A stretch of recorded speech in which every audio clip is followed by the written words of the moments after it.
by the silence of good men.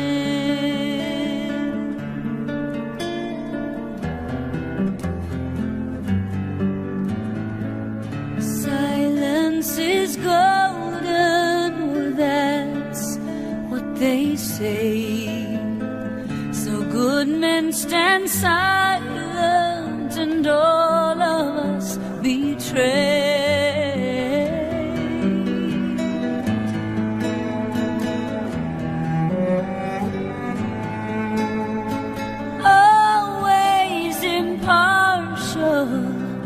Just watching from the side, careful to cover the fears that they might hide. Don't have to tell lies or reach a helping hand, but their silence speaks across the whole land.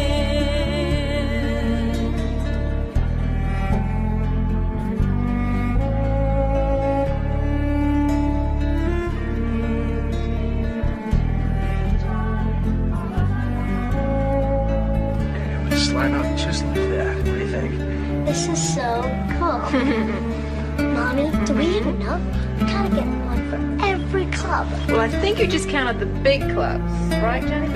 I didn't. 3. It's right now. Well, good. If we don't have enough, can we come back for more? Sure. They're perfect, aren't they? Daddy's gonna love them. Can I help wrap it up? Can I help wrap it up? Of course.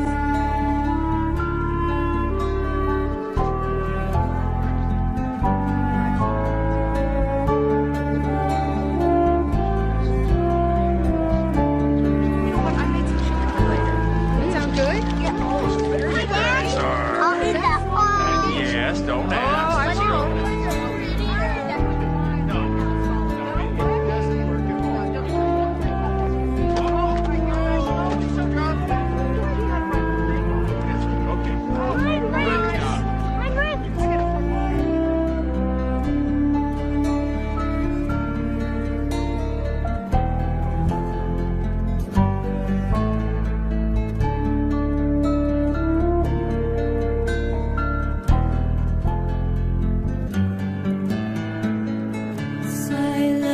Is golden, or that's what they say.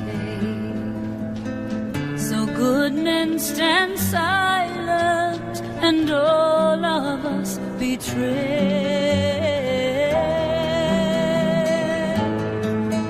Jimmy, Joe, combinations. Love this. Yeah. Merry Christmas. Merry Christmas.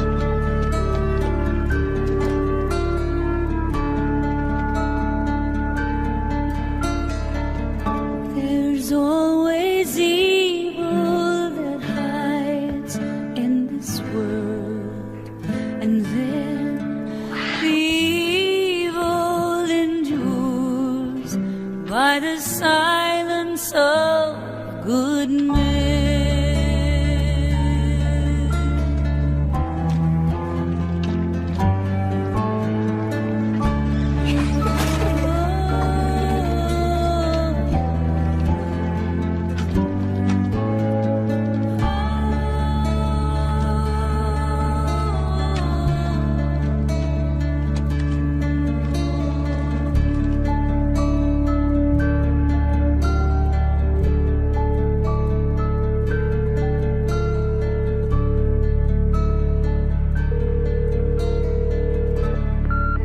Emergency.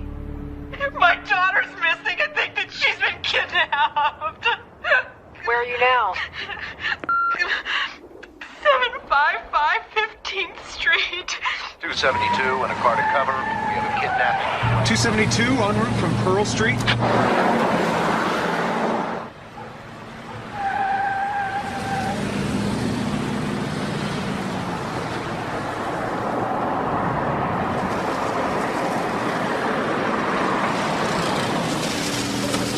Five, okay, 270. 305 on the civil standby. 217. Just be clear for the rest. My baby's gone. Somebody's kidnapped my baby. Came down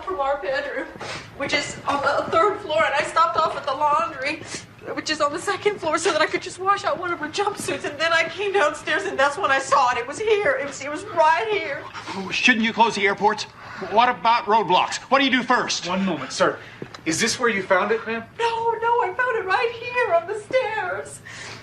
Is it 8? Yeah, they said they were going to call between 8 and 10. What time is it? Honey, it's only a bit after 6. After you found this, what did you do? I ran back upstairs to her room, but she wasn't there. She wasn't in her bed. She was nowhere. Honey. They're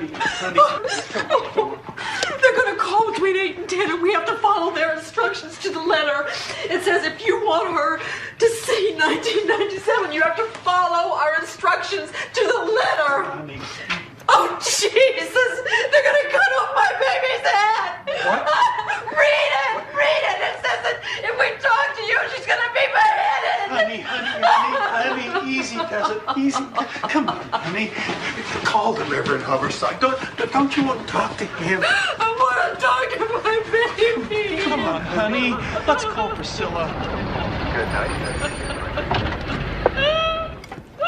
Almost everyone's on vacation. Okay, Art will be called. Linda, hi, Bob Whitson. Listen, lucky I got you at home. We got a report of a kidnapping of a 6-year-old girl, and there's a ransom note. Just come in. I need Patterson and Trujillo. When was the last time you saw her? 10:15 last night, 10:30.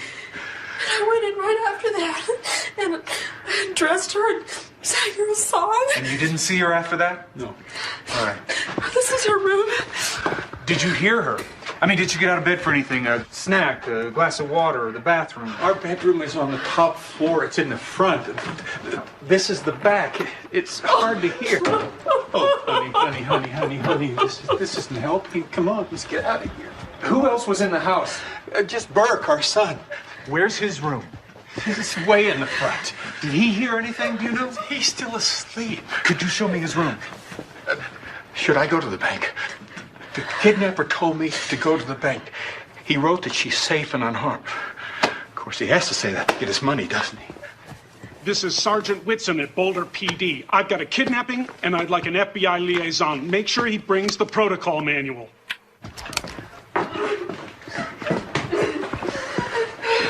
Sergeant Whitson, I want to read you what's in the ransom note. It's addressed to Mr. Ramsey. I mean, not Mr. John Ramsey, Mr. Ramsey. $118,000. Oh, John, but Patsy called. I thought you'd had a heart attack. Patsy, what is it? What's wrong? What is it? Immediate execution, that's 1. Beheaded, that's 2. She dies. Yeah, it's signed Victory SBTC. No, sir, I have no idea. Well, a bunch of their friends have come over. Yeah, altogether they threatened to kill her 6 times. Is Patsy all right? She's in there. Yes, sir. You got a hold of Art? On her way. What about Larry Mason? Where's he? He's also on vacation. Well, get him in here. Okay. Take this immediately to Commander Eller. Mr. White and Mr. Funny are going to take you over to play with Daphne for a while, okay? Attaboy.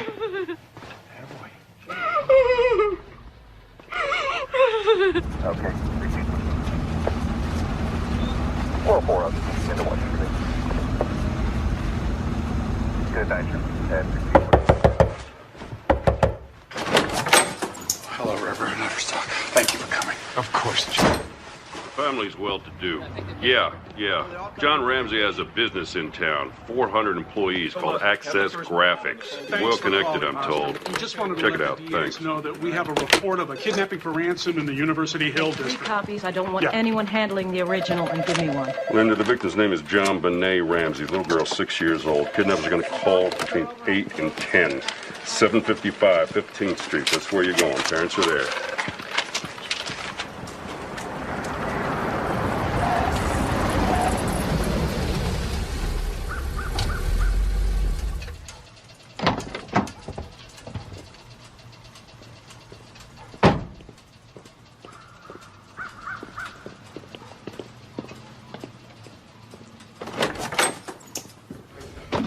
Can I call you later? The FBI is here. Hey, Ron. Where are your people set up? In the house. The note says they're watching the house. You know what I find really strange about this? They only ask for $118,000. In John's case, they could have asked for $10 million. Whoever wrote it is educated. Attaché. That's not a word any thug can use. And hence. Who says hence? And use that good Southern common sense of yours. John's not from the South. Patsy's from the South. Maybe it was meant for Patsy. But it's addressed Mr. Ramsey. Patsy, don't you find that really weird?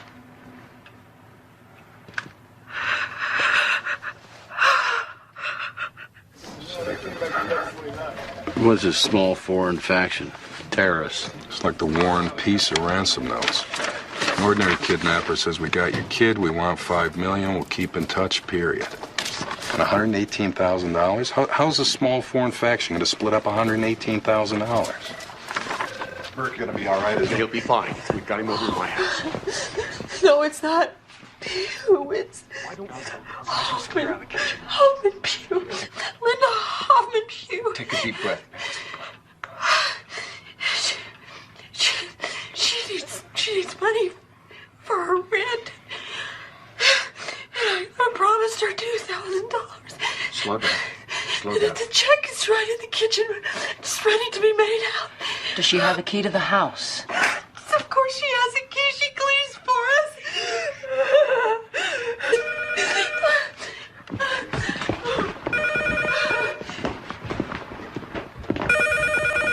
Wait. Let me get the recorder on. Hello? Look, can I call you back? I can't talk on this phone. Why didn't they take me instead? Why didn't they take me instead? Patsy, don't say that. Don't say that. I carried her upstairs and I read to her for a little while, and then Patsy came in and I went downstairs to get Burke ready. Did you lock the house when you came in? Do you have an alarm system? Oh my God. I never use it. Reichenbach, come over here. I want you to verify something for me.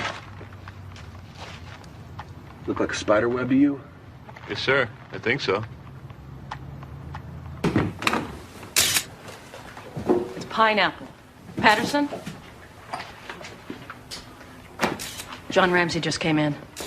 Mr. Ramsey, do you have a minute? Yes? We need a writing sample from you, sir. Just a few words and maybe some samples from your wife, like a grocery list, something like that. There's bound to be something here in the kitchen. French, bring your guys in Maybe here. down by the phone here. We're going to clear the house of all officers and non-essential personnel. We're sealing JonBenét's bedroom, and I want you all, Mr. and Mrs. Fernie, Mr. and Mrs. White. Oh, yeah. I wrote this. And this list, this is Patsy's shopping list. Oh, good. There's got to be something upstairs here. Oh, wait a minute. This is Patsy's writing tablet. Great. Mind if we get a handwriting sample from you now, sir? Of course.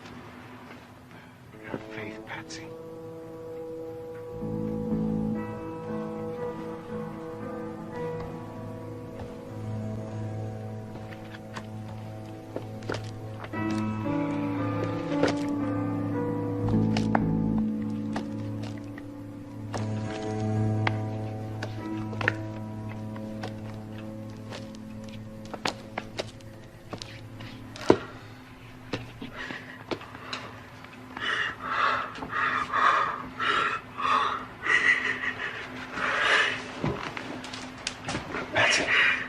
Pray with me.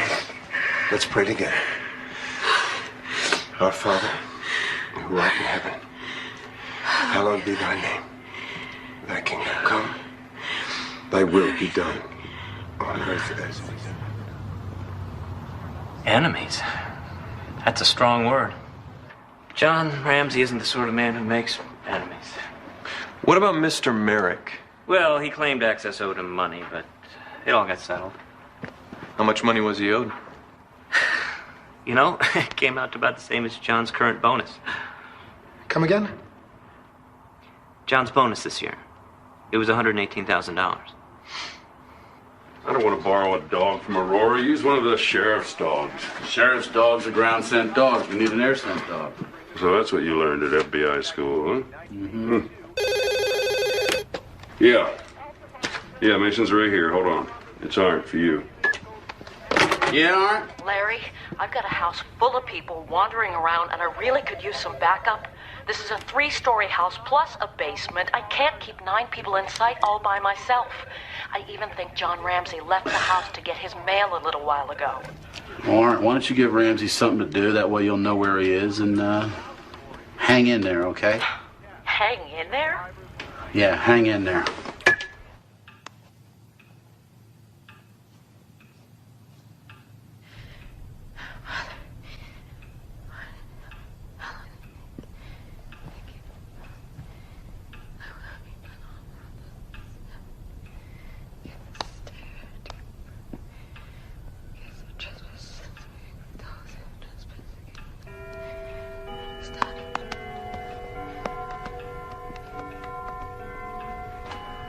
Mr. Ramsey?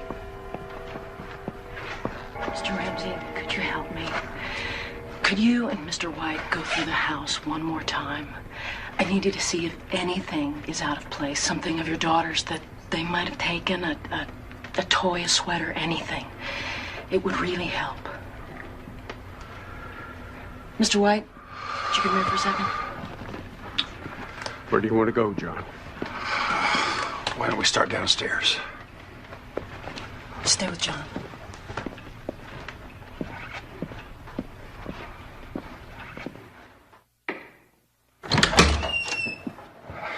Let's go to Burke's training room first.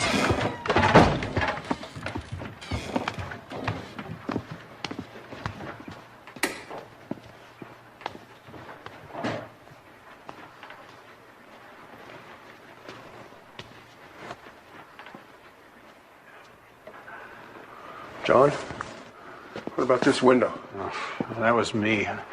I got locked out in August and I broke the window so I could get in.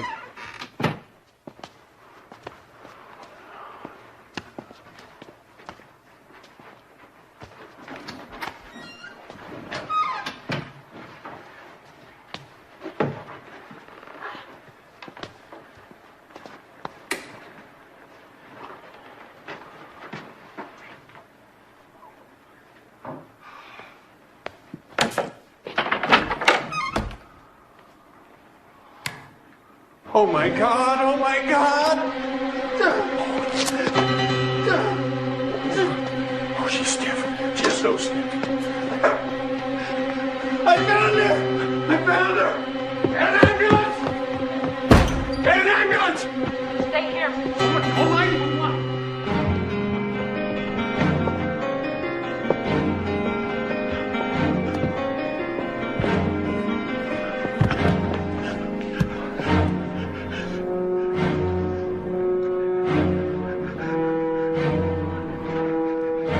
She's dead. Mr. Ramsey. Mr. Ramsey. I want you to call 911. Speak to your wife. Mr. White, I want you to stand by that door. Don't let anybody go down to the basement. Ramsey, speak to your wife. Do that now. Mr. Ramsey, please. Please go.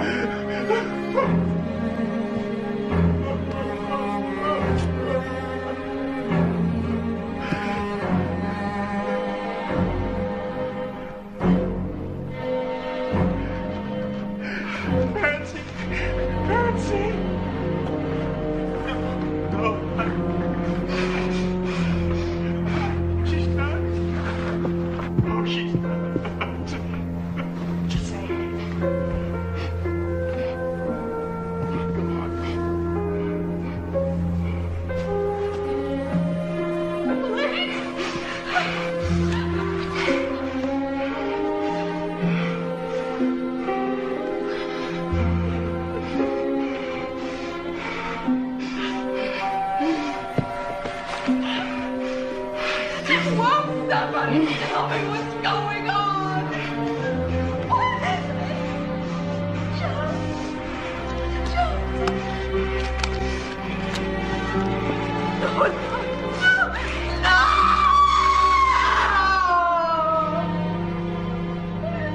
Yes, this is Detective Linda Arndt.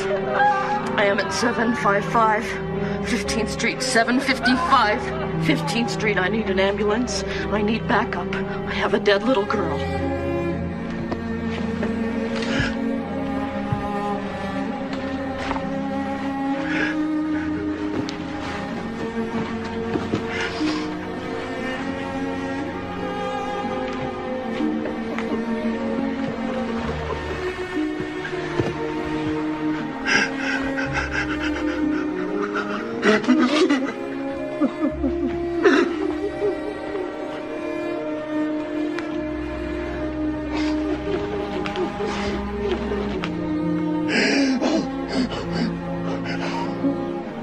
My little angel. My little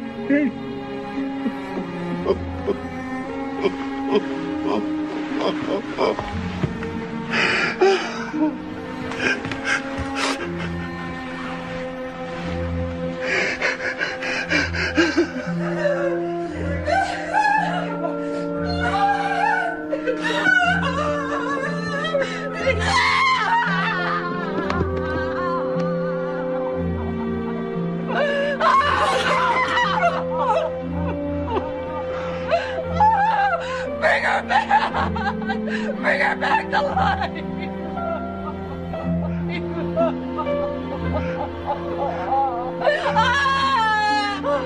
Jesus, you raised Lazarus from the dead! Please raise my baby!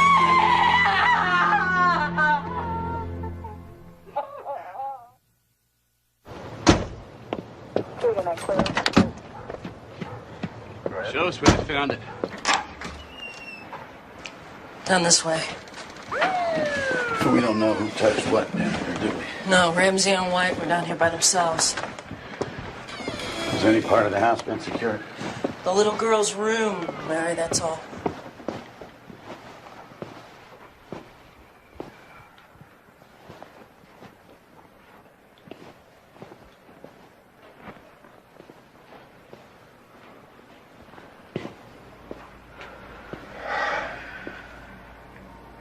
This doesn't smell right.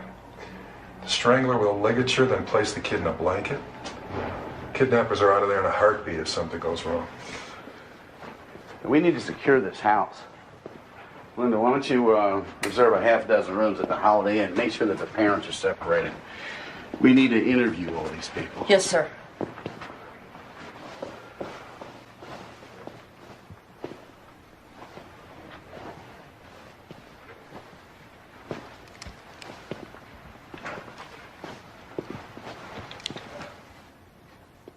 Wow, point of entry right here, Ron.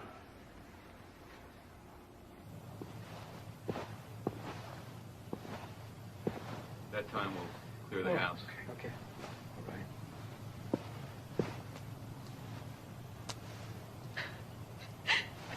I just don't understand who could do this. I don't either, Patsy. Did you hear anything Mr. Ramsey said Not to his really. wife? Linda? Is this everyone? I don't see Mr. Ramsey. Let me check in the front.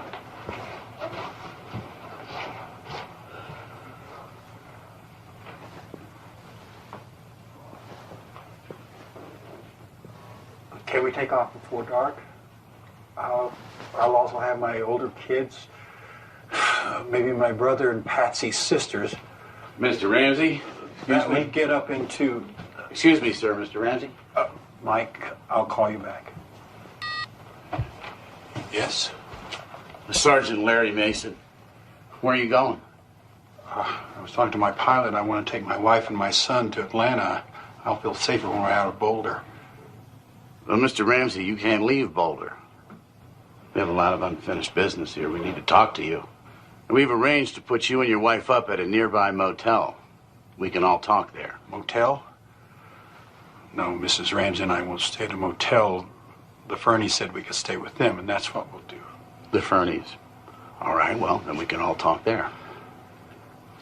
Can you give us a day? We just lost our child.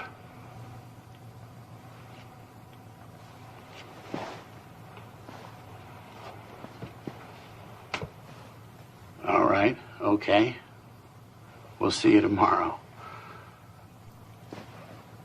Sir, we need everyone to vacate the house now. I don't want anybody in your house. Don't worry about it. You can have our room and spend some time with Burke. Talk to him. I want to be near my jelly bean.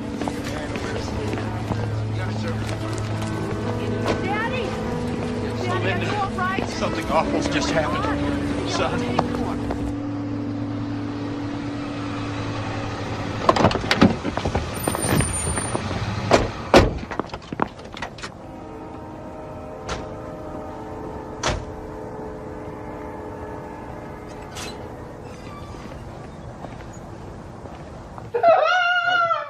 Linda, take a deep breath.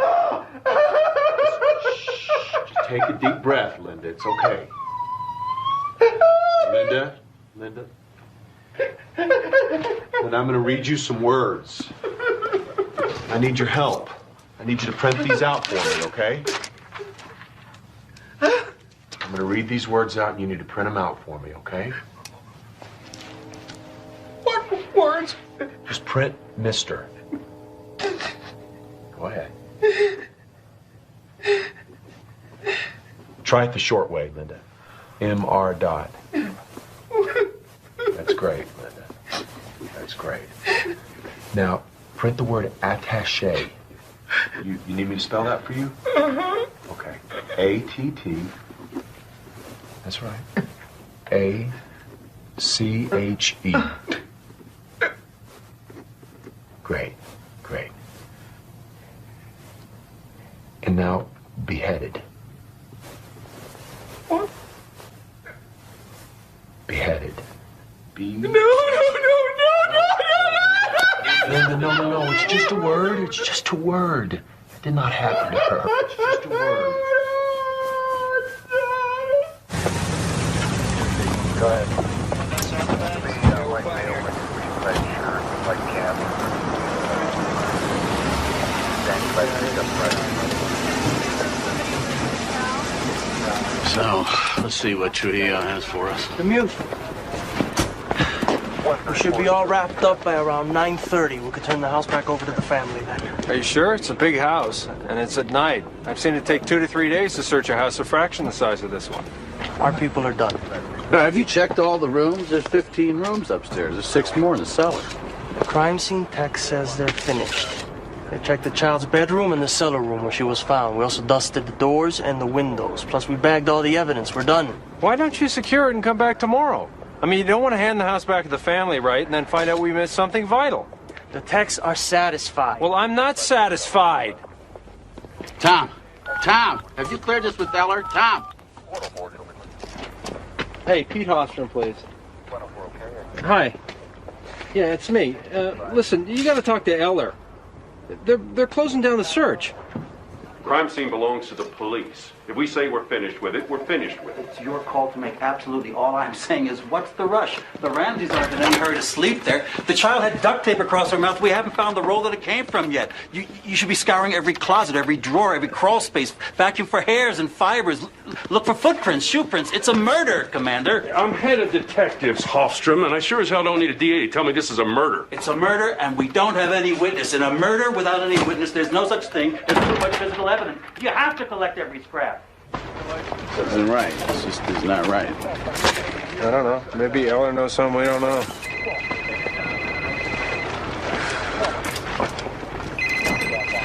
Yeah? Yeah. You bet. You got it. All right, hold it. None of this stuff is coming down. Put the lights back up, put the tape back up. We're going to be here all night if we have to. You were definitely asleep, The scream was so loud and so terrifying, it woke me. but you only heard one scream. One wasn't enough. Sure it was a child's scream? I can tell a child scream from a grown-up scream. It was a child. Larry, I'm way past deadline. That's not my problem. Have you found any signs of a break-in? I have nothing to say. Have you made an arrest? Got nothing to say. You have a prime suspect? I have nothing to say. Well, do you have any suspects? I got nothing to come on, Larry, don't shut me out. I got a right to know. I don't care about your First Amendment. All I care about is solving this case. There's a dead little girl, and the public has a right to know if there's a murder on the loose. I got nothing to say. Come on, then talk to me off the record. Tell me what I can and can't print off the record. Off the record. Turning the tape recorder off. Off the record. What do you want to know? Cause of death. Can't tell you that. Was she shot? No. Stabbed? No. So she was strangled? You can't print that. Can I print that she wasn't shot or stabbed? Yes, but you burned me on this air. I'll never speak another word to you, so help me God. Not one word.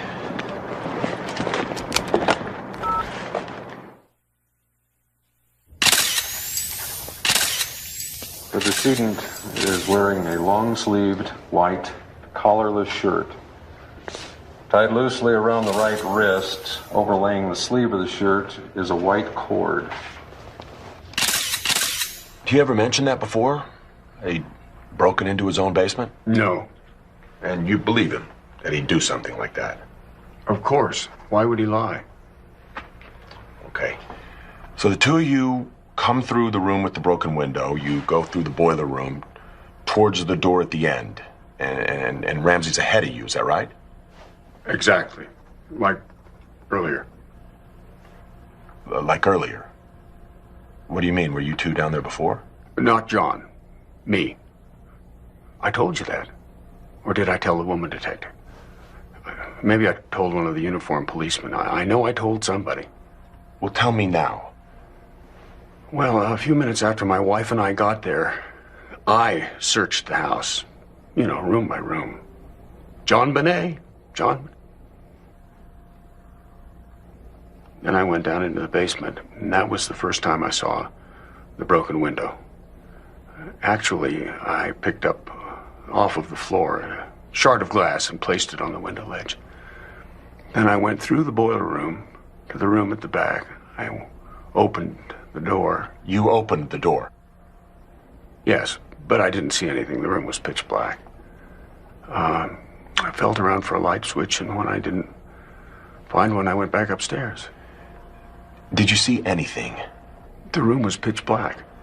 Mr. White, what time was this? Maybe 6:30. Somebody got into that house. I don't know how, but they did. They wanted to hurt that family. They're a beautiful family. And she was the most beautiful child.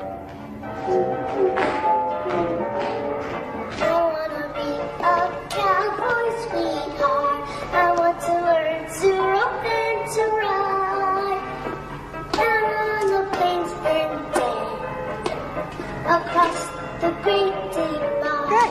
Let's do it again. And again and again and again.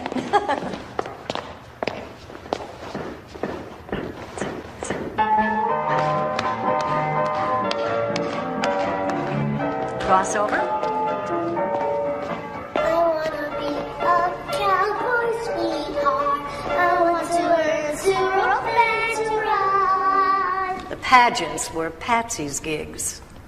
Well, she had the money, she had the costumes, and she had JonBenét. You've got the picture right there. Wrapped around the neck is a length of white cord, which is flattened and measures approximately 1/4 inch in width. It appears to be consistent with the cord that is around the wrist.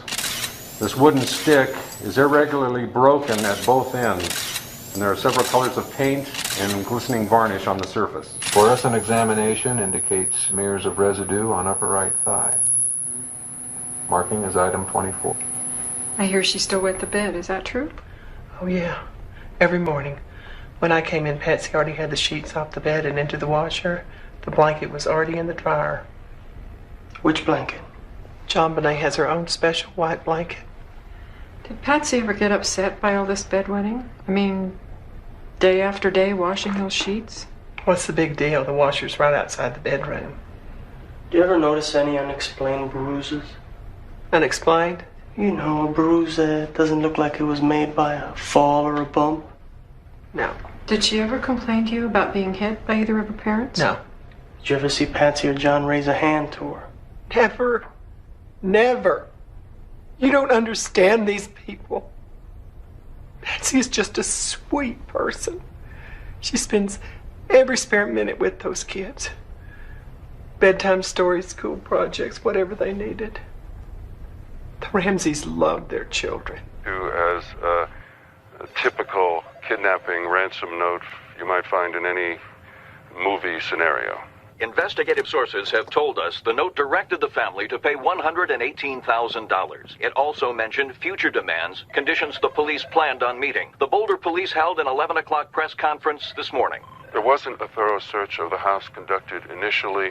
It's a fairly large structure, and we had no reason to believe the child was in the house at that time. We were treating it as a kidnapping for ransom, based on the statements of the parents and on the contents of the note. John Eller. Yeah, Captain. Yeah, well, I really appreciate the offer, Captain, but I don't want you to have to leave Denver short-handed, not with all the murders you have over there. I will, and thanks for calling. Back.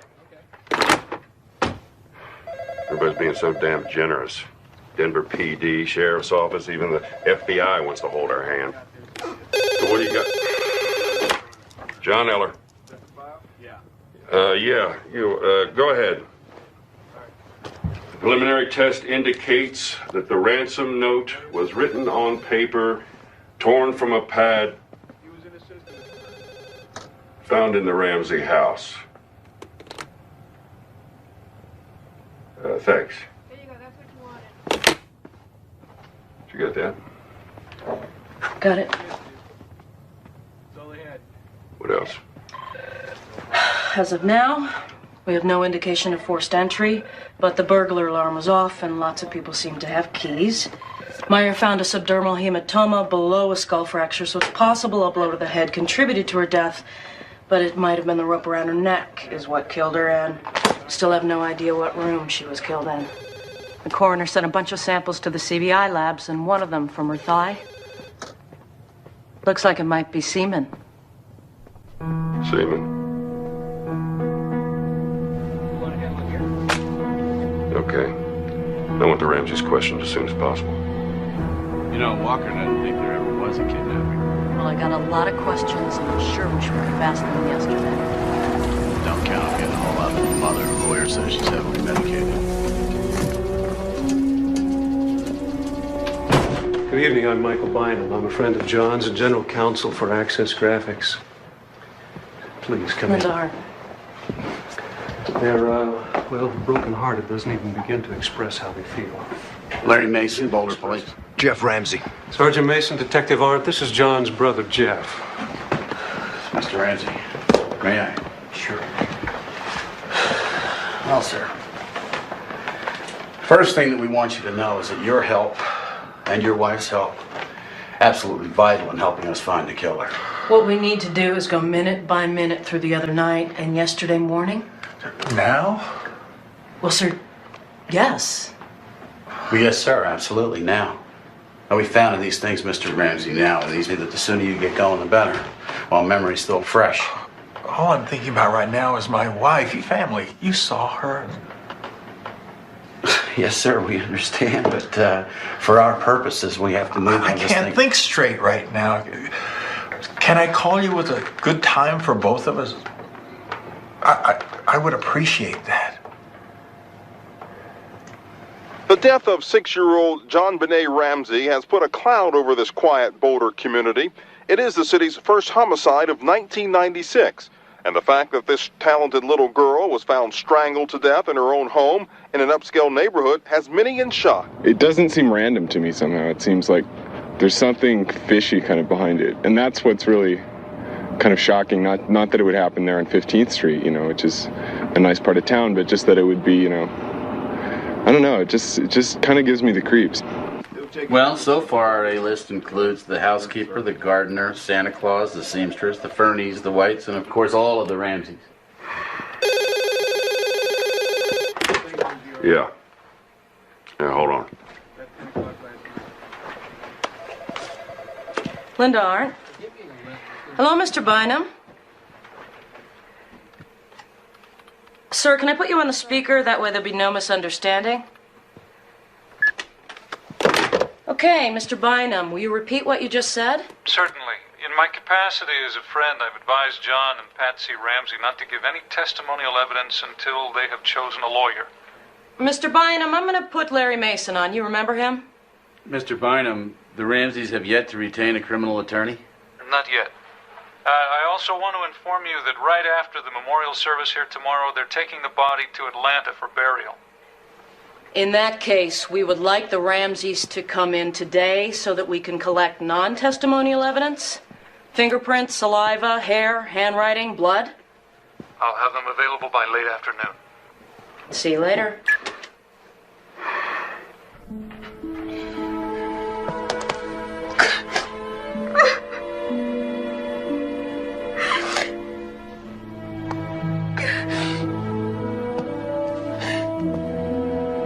Mr. Thomas, let's help find who killed my baby. Mr. Ramsey, could you complete the handwriting sample, sir? Just because you haven't interviewed the Ramseys, you can't use the body as a weapon. It's not right. I don't care. It's unethical. I don't care.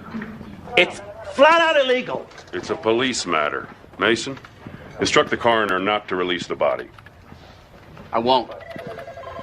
I can't break the law. You either get on board or you get the hell out. That's your call. And you got it. Illegal. It's illegal.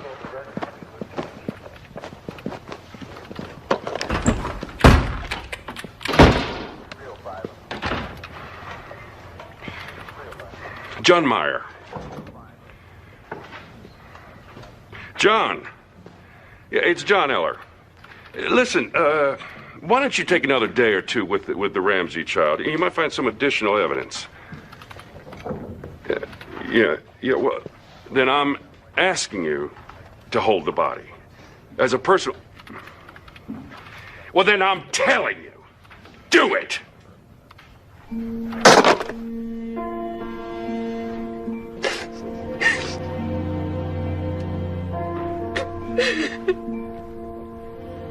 Just one more saliva sample before we're done. I did not kill my baby.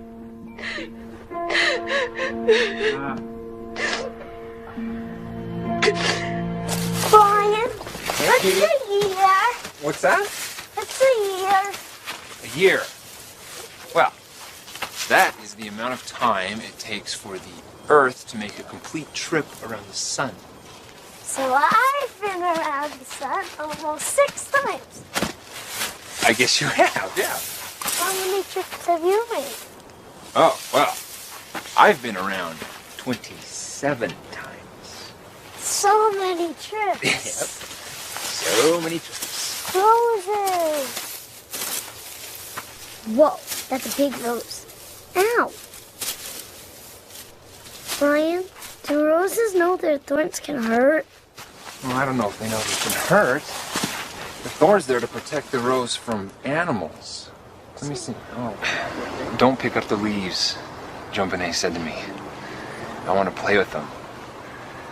She said her daddy and her did that last year. And,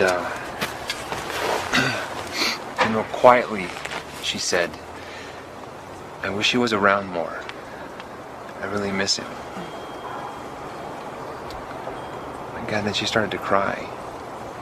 I mean, the tears are just rolling down her face. I miss him a lot, she said. The murder of JonBenét Ramsey, Little Miss, Colorado, 1995, has raised many questions regarding her involvement in the child beauty pageant world. One of the murdered child's dance instructors has suggested that the provocative nature of JonBenét's performance was encouraged by her mother, herself a former Miss West Virginia. Critics argue these pageants sexualize young girls and inadvertently are creating a hunting ground for sexual predators.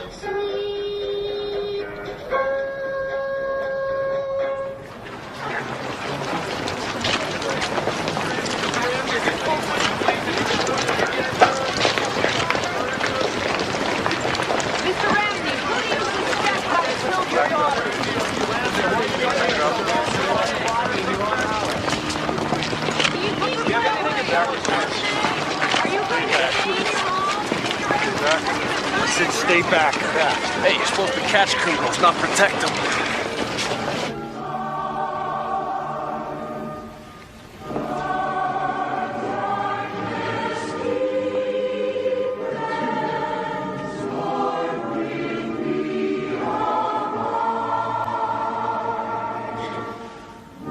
We live in a cruel world. And the cruelty has already begun. There are already venomous rumors starting to circulate. Let me just say this to all of you right now. Nobody in this family had anything to do with this child's death. So we can only pray that this terrible thing can be resolved soon, so that this family can find some measure of peace in the knowledge that their child is with God, just as God is with them.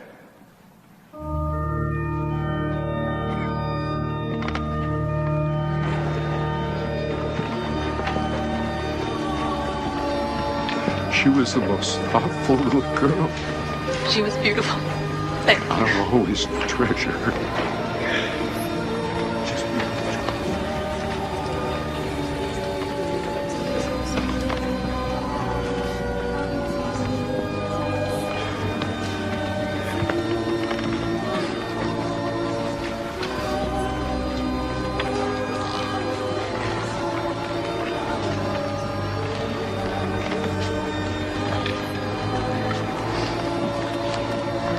Patsy, I don't know what to say. She was so beautiful last time I saw her. The last time I saw her, she was dead and cold.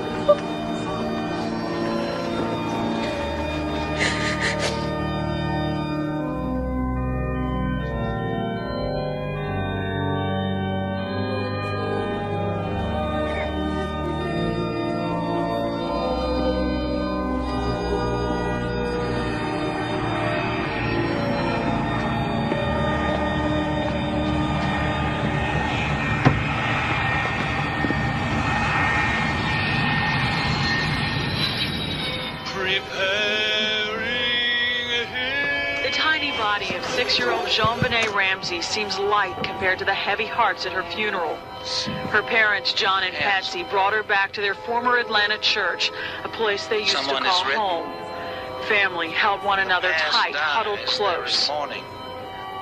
Patsy told me that JonBenét and she sang together, wherever we go, whatever we do, we're gonna go through it together. JonBenét was found murdered in her Boulder, Colorado home the day after Christmas. The Little Miss Colorado beauty queen's life ended in strangulation. Today, her casket parted through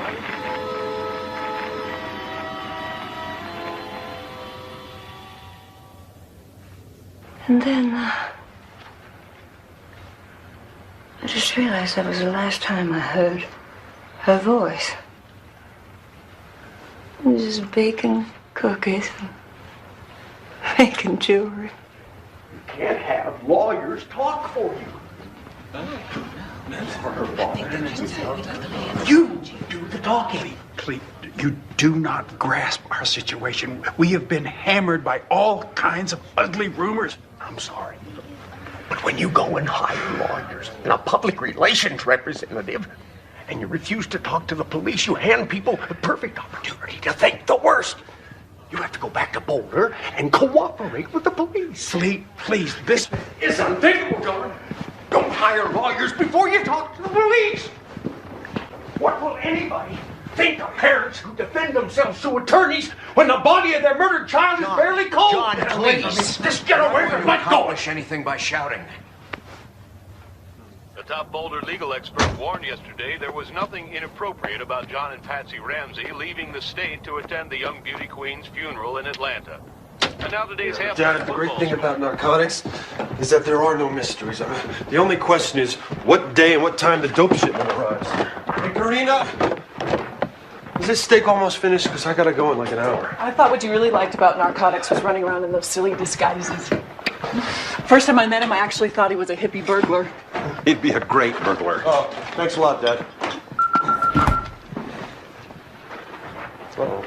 And Shane Foley's in at the control. Here you go. Thanks. Go. Karina, medium rare.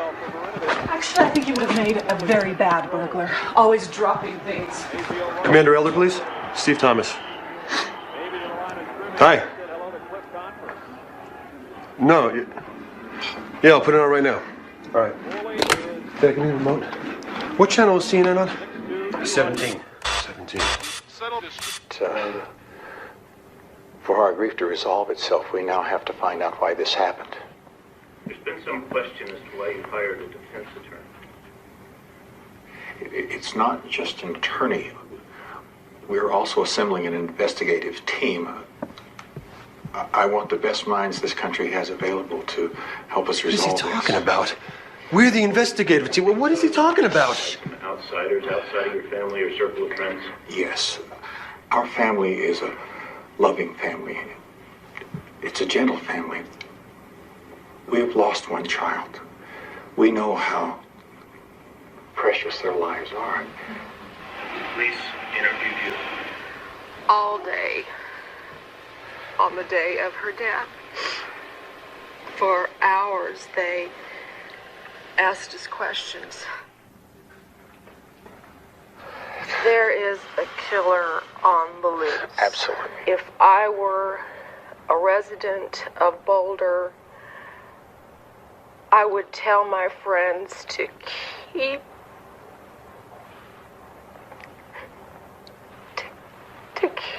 your babies close to you. For God's sakes. Oh, turn it back on. I want to hear this. What's there to hear, Dad? I mean, they're too deep in grief to talk to us, but they could talk on TV? I mean, they could go on TV and talk and talk and talk. I want to hear this, Steve. Fine.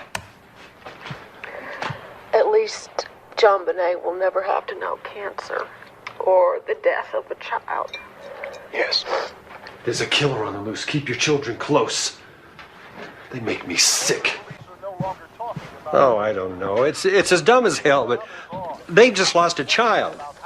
Now, maybe they're not thinking smart. You believe them? Well, I don't know if I believe them or not. But I don't disbelieve them either. Excuse me, were you in JonBenét's class? Excuse me, did you go to the Ramsey house to play? Excuse me, could you help us just by answering a couple questions? Sweetheart, what's your name? Tell us your name. Did you ever play with JonBené? Let the kids into school, folks. Please stay back. And what's important is you know all of us are here for you. Don't be afraid to come talk to us. That goes for parents, too. Nobody is too busy for you, okay? Yes, Jillian. We only live 2 blocks away from JonBenét. What if the bad person comes to our house? I promise you, he won't. I can't even remember when something like this ever happened before. Nobody can. Tonight, you should all feel safe. Yes. Yeah, JonBenét's parents could have told her that too. That's true, and they would have been right.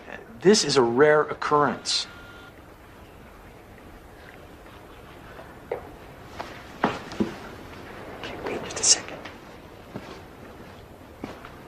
Oh, come on. Now, I think it might be a good idea if we made some drawings about our feelings, okay? While police try to solve this crime, people in the community wait to hear answers. One woman stopped by the house on her lunch break today to place some dried sage near the family's home. It brings up a lot of issues, and it brings a lot of hurt, anger, that somebody could take somebody else's life, especially a little girl that had her whole life ahead of them. Boulder's mayor felt compelled to attend the news briefing.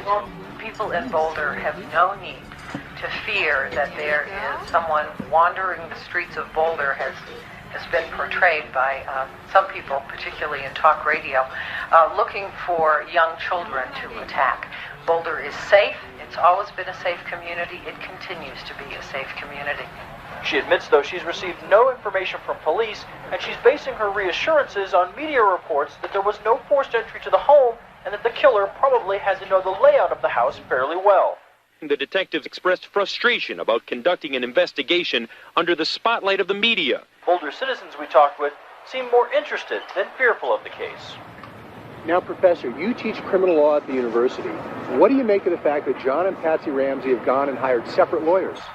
Oh, I wouldn't make too much of that. It's really not unusual for husband and wife to have their own lawyers. Under the law, they're not treated like a unit.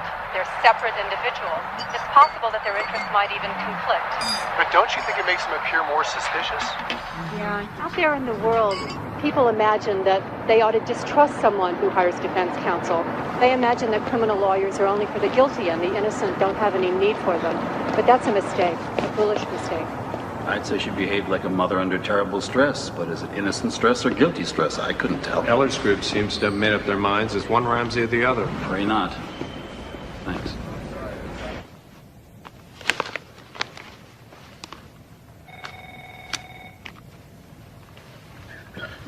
Hello, Alex. Hello, gentlemen. Oh, I agreed with you. I can see by your shirt. It's my Saturday shirt. I knew you had a system. Okay, how do we look? We talking days, weeks, months? Months. The police just finished 9 days searching the house. They logged over 800 items. It's a long road. Anything point to anything? More towards somebody from inside the house rather than an intruder, but until the police do a lot more work, I'd make no assumptions. Autopsy, what did that give us? Vaginal bruising, some stains that look like semen, but the test results haven't gotten back yet. And where are we with the Ramseys? Hair, blood, handwriting samples, but no interviews, not yet. They're barricaded behind their attorneys. Yeah, the rich are circling the wagons around themselves.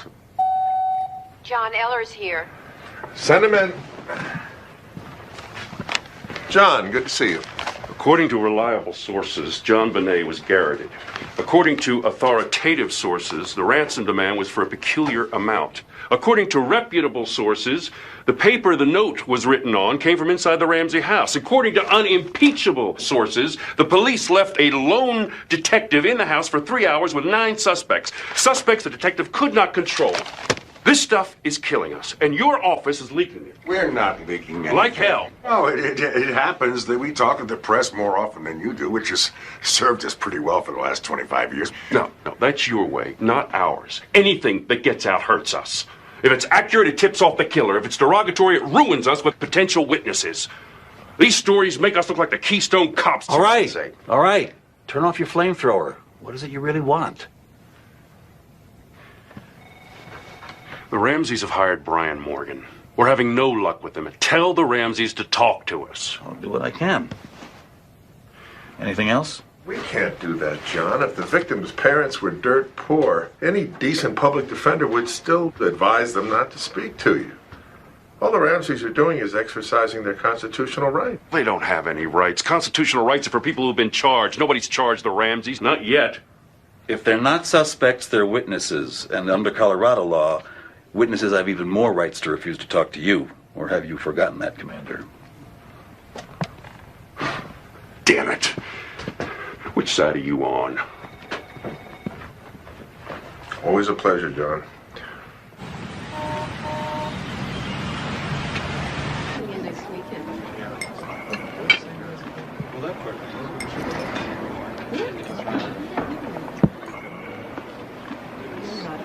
Peter, you're asking the Ramseys to cooperate with a man who behaved exactly like a kidnapper.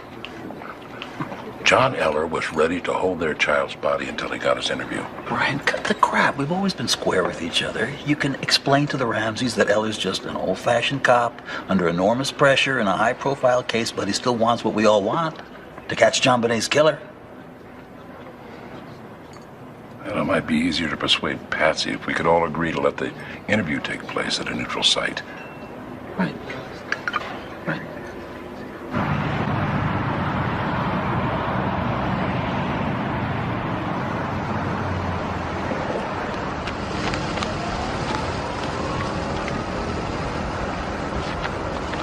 It's a white house somewhere around here. I don't know. It had a big circle driveway.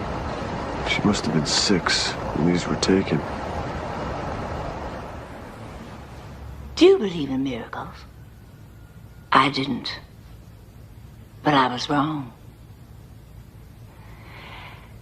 In the summer of 1993, Patsy was in stage 4 of ovarian cancer. And stage 4 supposedly kills you. Okay, my little baby doll.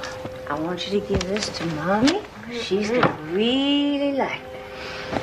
I bet I will. Uh-huh. You be a good girl. Boy, that looks good. Oh. Is it good? It's delicious. Can you say that, Johnny P? What is it delicious? It is very tasty.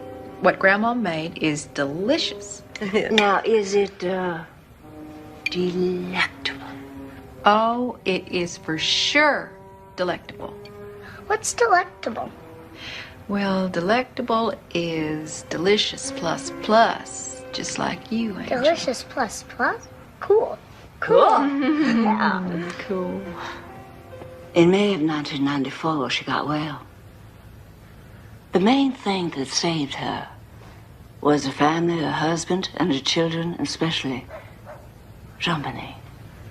Mrs. Plott, having spent a lot of time visiting with your daughter, did you ever notice anything odd about JonBenét's toilet habits? Yes, you mean, when she would ask for any grown-up within shouting distance to wipe her? Any grown-up? No shame whatsoever. And anyone she called would wipe her? Oh, no. There's some people who thought she was old enough to wipe herself. But a doctor said that because of the regressed potty training because of Patsy's illness, this was not abnormal. Did you ever notice anyone go out of his way to wipe her? Well, who in the world would do that? Well, here we have a child who asks grown-ups to wipe her private parts. Is it possible someone might see that as an invitation? Oh, I'm not sure that I like what you're implying, sir. I'm not implying anything, Mrs. Paul. I'm just asking. This conversation is definitely over. I'd appreciate it if you left.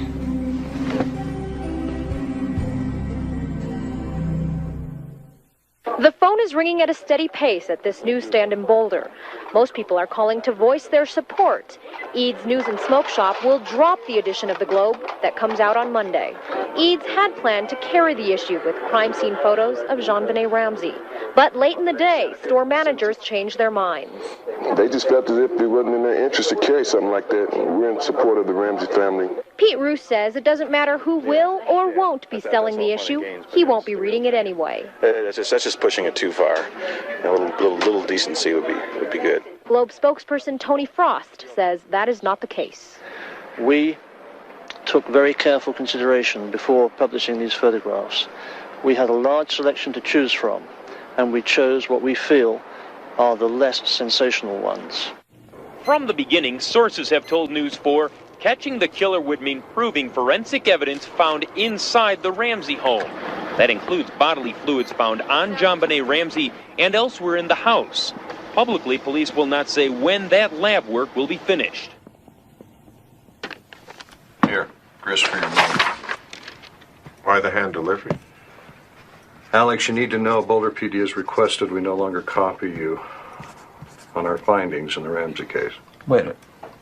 Eller's withholding evidence from us? Pete, I don't take sides. You and Kobe's people need to get on the same page in this case. Thanks for the heads up.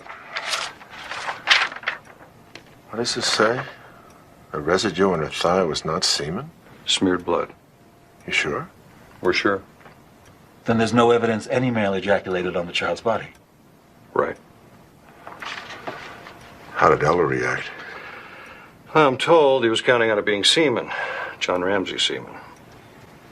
Pete, there was vaginal bruising. Doesn't that indicate some kind of sexual contact? Yeah, you could make a case for that, but without ejaculation of some kind, the defense could argue that the bruising came from anything, from Child masturbation or riding your new bike?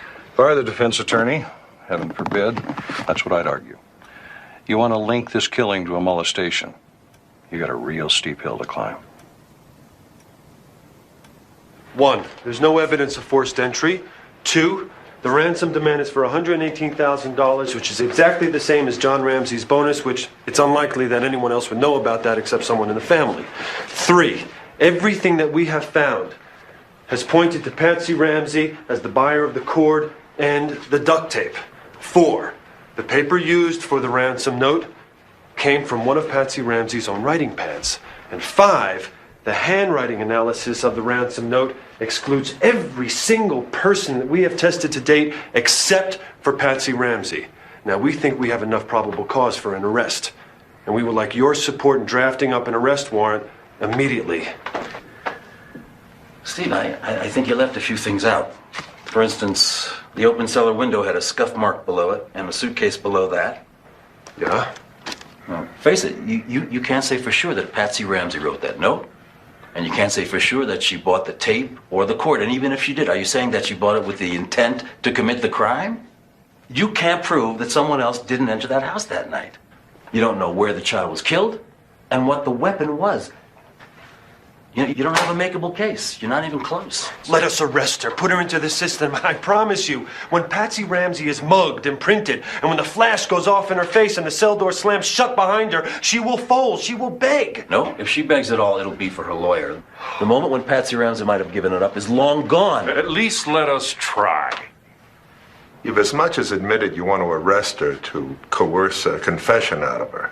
We can't permit that. Alex, this is done all the time. Not by me.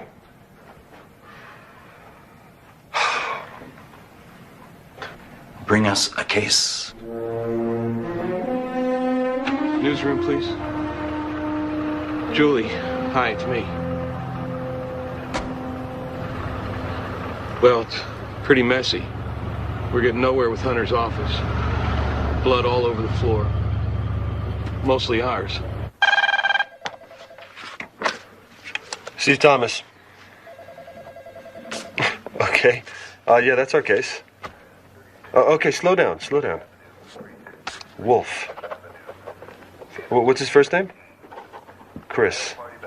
And tell me why you think he was involved.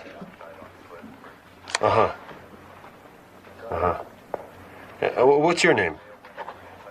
Jackie Dilson.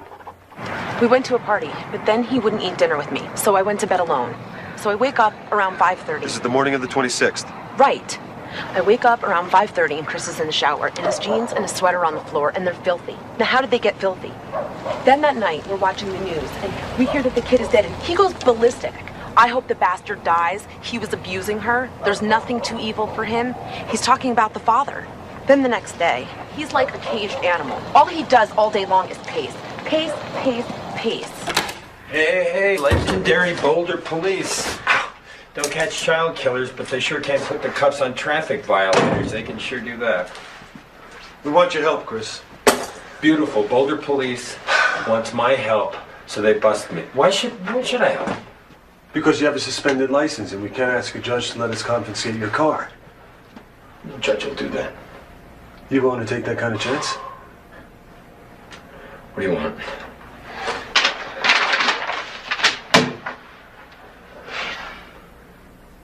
No.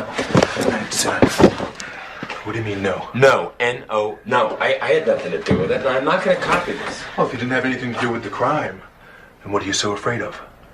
I'm just not going to take orders from you. You save it for the Mollies and the hill rats that you round up on Saturday nights.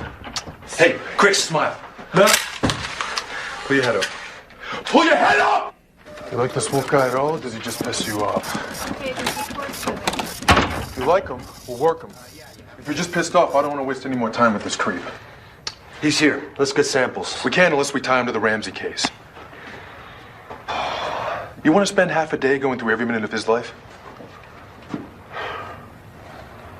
No. I don't want to waste my time on this bastard. Let's book him on a suspended license.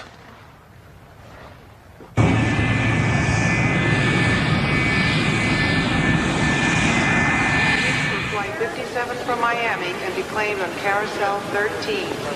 Baggage for Flight 57 from Miami can be claimed on Carousel 13.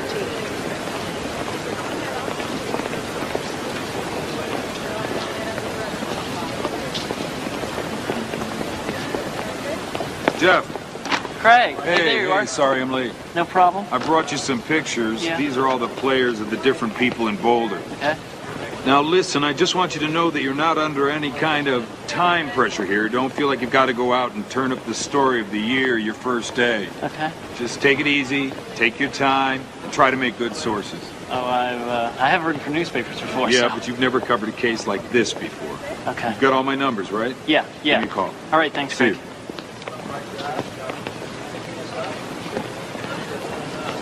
According to our sources, the Boulder police believe they have more than enough evidence to arrest Patsy Ramsey in the death of her 6-year-old daughter. Prosecutor Alex Hunter refuses to back them up. He claims there is insufficient evidence. Julie, did your sources tell us anything about that evidence? Well, they're being pretty quiet about it, George, but they did indicate that they were searching for a history of sexual abuse in the family. Wow. Megan, did you and JonBenét play anywhere else? Did you play in the bathroom? I don't know. You don't know? Honey, didn't you have a game you played in the tub? Did you ever play doctor in the tub? I don't know. Did you and JonBenét have any secrets? I don't have any. It's okay to have secrets. I don't have any secrets. Are you sure?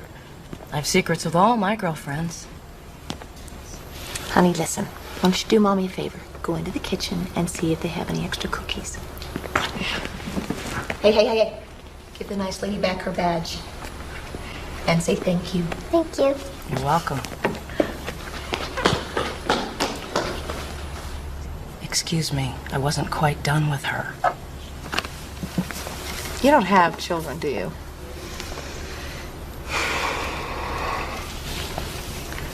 What's that got to do with it? Look, I was just trying to save us a little bit of time, all right? I was hoping that Megan would tell you that the day before Christmas when JonBenét was at our house, she had Megan all excited because she told her that Santa Claus was going to come visit her after Christmas. And I said, no, sweetie, Christmas is tonight. Santa Claus comes tonight. And she said, no.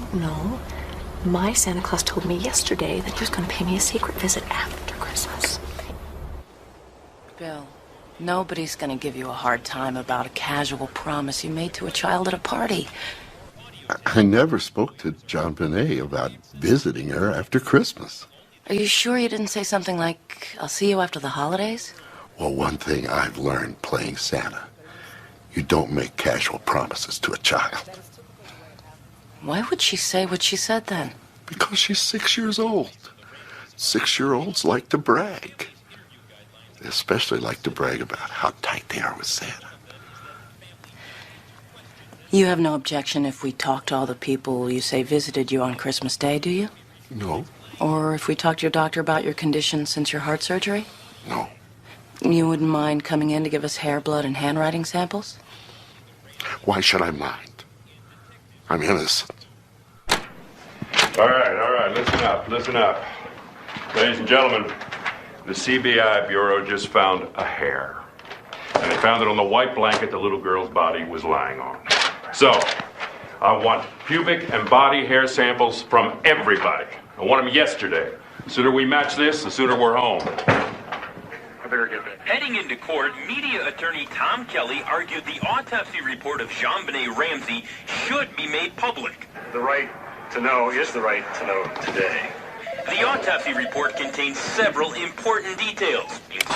According to several sources, because police failed to secure the Ramsey home until after the body was found. Another source said that the first detective on the scene, a specialist in sex crimes, was so busy treating the Ramseys as victims, she never took care of business. There is not one story that doesn't make me out to be the person that screwed everything up. It's not fair. Say the stories are lies. You have got to protect me. Linda, you know that my policy is we do not discuss details of investigations with the press. You're hanging me out there, Chief. You know, if it bothers you that much, Linda, I can always take off the case, or I'll just reassign you.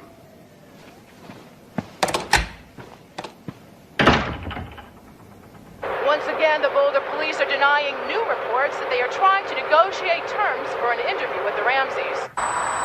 Look, whether you leaked this stuff to the media or you gave it to the Ramsey's lawyers, it doesn't matter. We are not going to share information with you from now on. He shut us down a long time ago. CBI was told to withhold its lab results from us. Under Colorado law, we don't have to work with you. We can kick your ass out of this case. When our job is done, we'll bring the case material over. If you don't plan to share information, just how are we supposed to proceed? We do what we want. And if we need your help on the law, we call you. He lets his people get so obsessed with the Ramseys, they won't even see another possibility. They ignore facts they don't like. They never discuss exculpatory evidence with us. And as soon as a suspect has a half-baked alibi, he's cleared. Kobe, do you understand what that means? You will never deliver what we need to prosecute this case. No sharing means the killer will walk. Is that okay with you? No, that's not okay with him, just as it's not okay with us. Tom, what do we do? What do? We let Eller investigate. That's what we do. And when he's finished, we let you prosecute. But in the meantime, why don't you and I hold a joint press conference and show the world that we're still on the same side? No. If the police want to go it alone, let Kobe go to the press alone. All right, well, how about we set up a joint war room right here in the Justice Center with everything we have, computers, files, the whole 9 yards, and our people and your people get together for status reports. What about that? So you're saying you will share your information with us? Well, I'm sure that Eller will want to limit accessibility to the computers to his guys, and he'll want to decide what information we pass on to you. But guys, come on, we're going to be reasonable. We know sooner or later you're going to get the case. I don't want to depend on John Eller. Maybe we'll hire our own investigator to review the case from a defense point of view, see what we're up against. Well, I don't know if Eller will be happy about that. Well, then he won't. Look, to tell you the truth, one of Eller's own detectives suggested Lou Smith just a couple of weeks ago. Before he retired, he closed over 150 murder cases. He's a legend. We'll make sure he stays on your side of the field. Like MSNBC's all over this. Who's handing this off to Rather? How long are we gonna be up on the bird? 3 minutes for the nightly news. What's that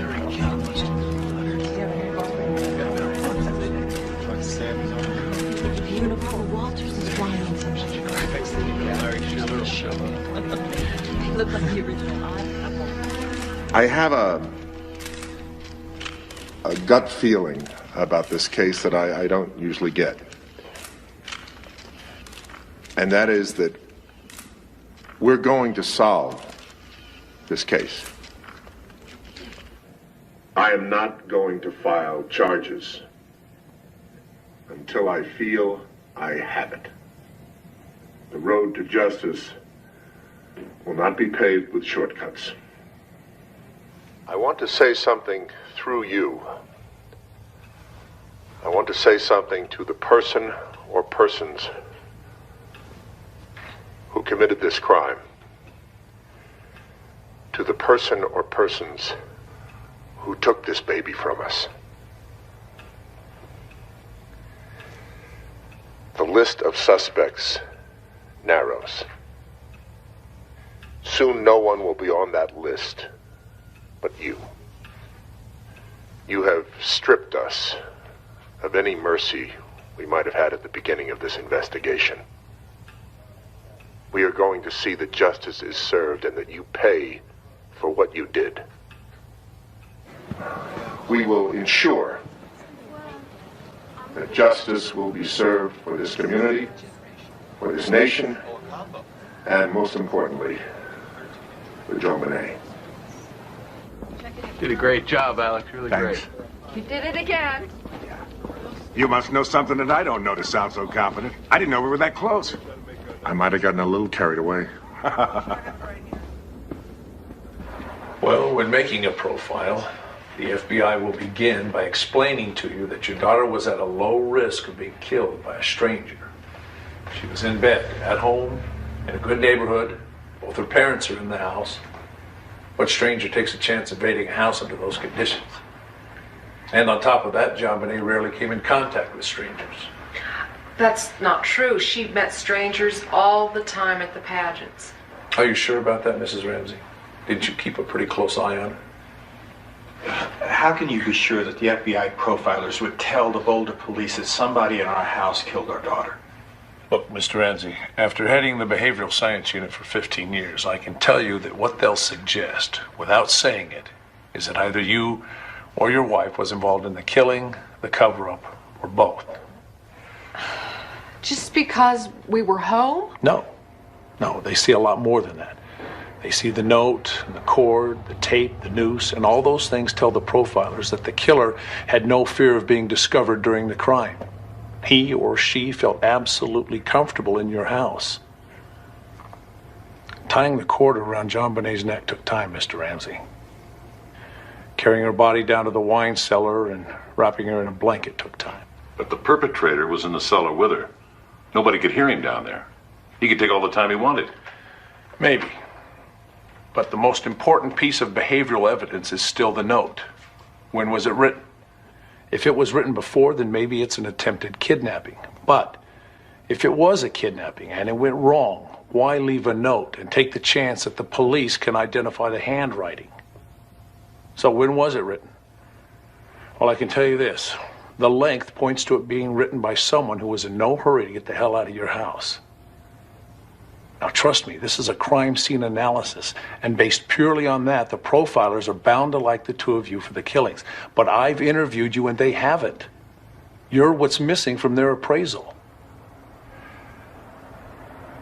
Yes. We have been missing. I think it's time. Brian, what's happening with negotiations for our interviews with the police? They're moving slowly. Can we speed them up?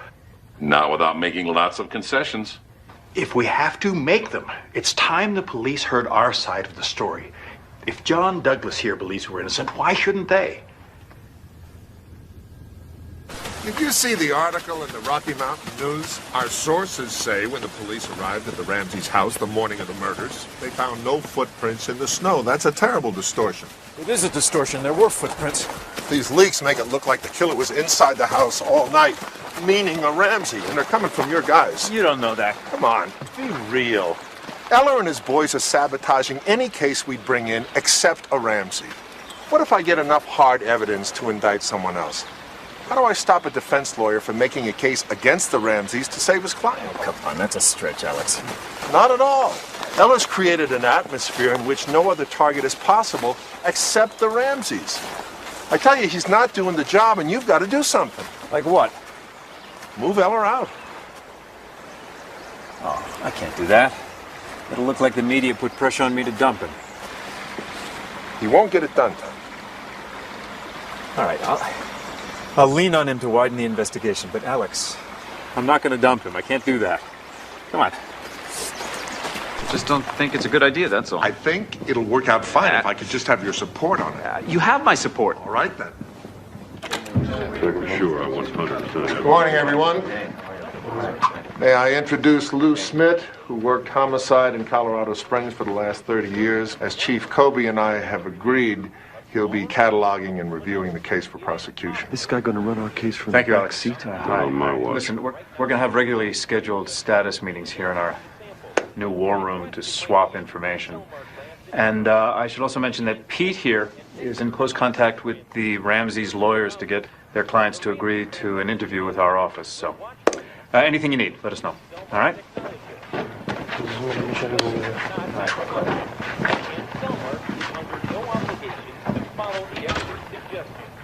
Where do we start? You know what the cops in Charlotte are telling me about this guy? I can just imagine. He's completely out of his mind. Breaks into this house, takes this 2-year-old out of her crib within earshot of a babysitter, takes her outside, molests her, stuffs a cloth in her mouth and wraps her up in a blanket, leaves her for dead in a dumpster. Luckily, she lives. Then when they find him, he has this private shrine to JonBenét in his room. Masturbates in front of her pictures. I can't wait to meet him. What gate are we at? B3. John, I need some help here. Can you see your way clear, waving your rights and working with us? Are you up for that? As long as it's not about why I'm in here in the first place, sure. John, you know we can't always control where the questioning might... Then the answer is no. Okay, I give you my word that if we actually... The answer is still no. Okay, Eustace. We confine ourselves to JonBenét. Before we ask you for anything. You want more hair? Is that enough? Wasn't there a note? There was, I'm sure of it. So, handwriting, no? Any particular passage? Speaking to anyone, police, FBI, will result in your daughter being beheaded. How much of this crap do you want? That's enough for now. Can we get some saliva? Sure.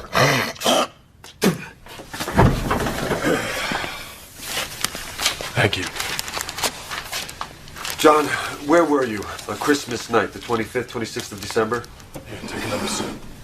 I worked midnight to 9:30 at the Qualix plant in Charlotte. Check the clock. Time clock's not enough. We need corroboration. You're way too eager to hang me. John, can we get a pubic hair? No pubic hair.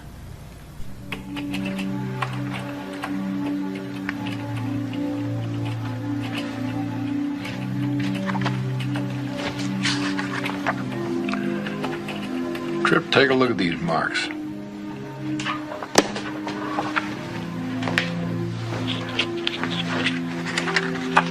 Here on her back.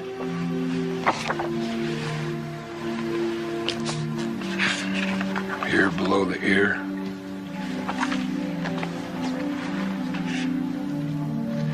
Look at the distances between them. They look the same to you? Pretty close. What do you think they are? What about a stun gun? Hi, Alex. How are you? Hi, are you Alex? Yes, I am. Hi, I'm Jeff Shapiro, reporter working on the Ramsey case. How do you do? For who?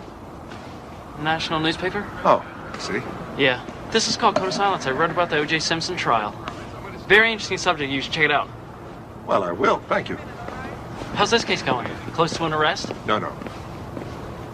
The rumors that pedophilia is an area you're going to explore. Any truth to that?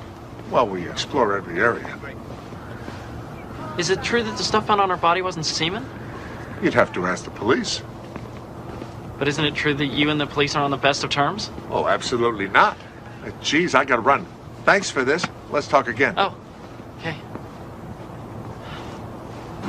No, Joe, I didn't tell him. Okay, you don't have to yell, all right? I'll just go back and take care of it. Just tell me what you want. Okay, rumors that the Ramseys and Whites are feuding. Okay, what else? Okay, whether the ransom note threatened her with beheading. And more about pedophilia. Done. Taken care of. Okay? Okay.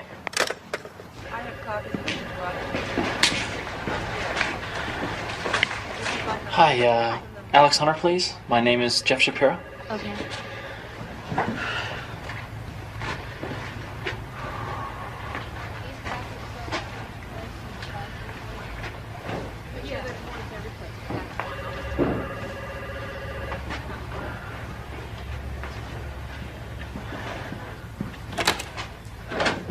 Hi, Jeff. Come on back. Oh, okay. Thanks. Well, this is all brand new. See, they let me keep my old office furniture when they moved us in here about 19 years ago. It's very nice. Mr. Hunter, I wasn't straight with you the other day. I work for the Globe. I know. I just got off the phone with your editor. Wait, you talked to Joe Mullins? I thought you weren't talking to the tabloids because you were furious at the Globe for publishing the crime scene photos. I was, and I am. Doesn't mean I won't still talk to Joe Mullins, or to you, for that matter. Really? Okay, Have a seat.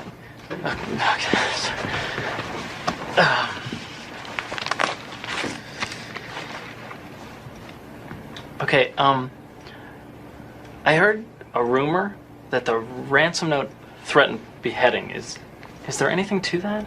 I can't talk about the contents of the note. Okay. What did you mean when you said you were going to explore pedophilia? Don't be naive.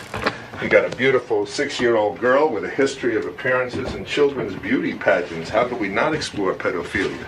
Are you exploring the pageants? Well, we'd love to, but we don't have any useful sources in that world, and even if we had them, we couldn't pay anybody. Not the way the tabloids can if they want to. It is an interesting area. There are lots of interesting areas in this case, Jeff. And maybe in time, you'll find something of interest to me.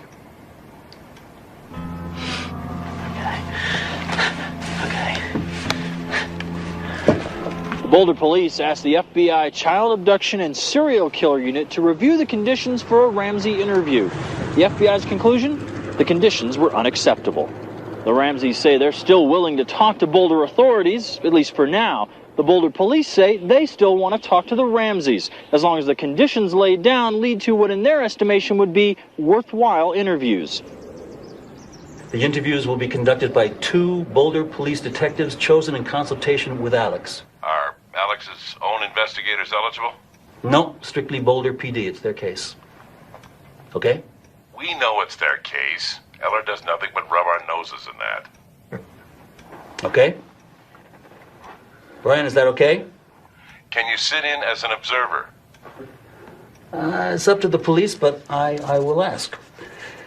Now, we have to talk about location. It has to be someplace official. We'd find your offices acceptable. Okay, our offices. All right, we're all agreed on April 30th starting at 9. That's fine. Thank you.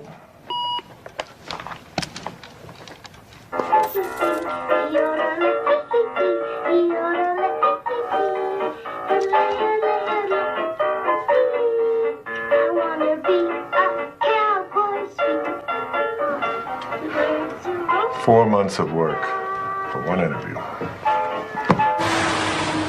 The autopsy report shows pineapple in the small intestines. Patsy told Art that the last thing JonBenét ate was cracked crab at the Whites. Whereas this autopsy report shows that she could have eaten that pineapple later than that. Okay, let's not mention the pineapple. Just let Patsy lock herself into whatever story she tells. Hey, I thought you were in California. Just landed. Look what I got. This is a section of Patsy Ramsey's 911 call that she made at 5:52 a.m. as enhanced by the super text at Aerospace.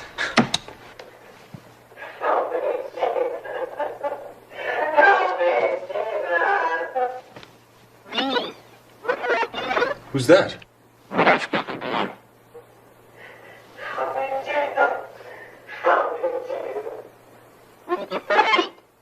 Who is that? I mean, the tape's not very clear. There were only 2 kids in that house. Burke? The brother?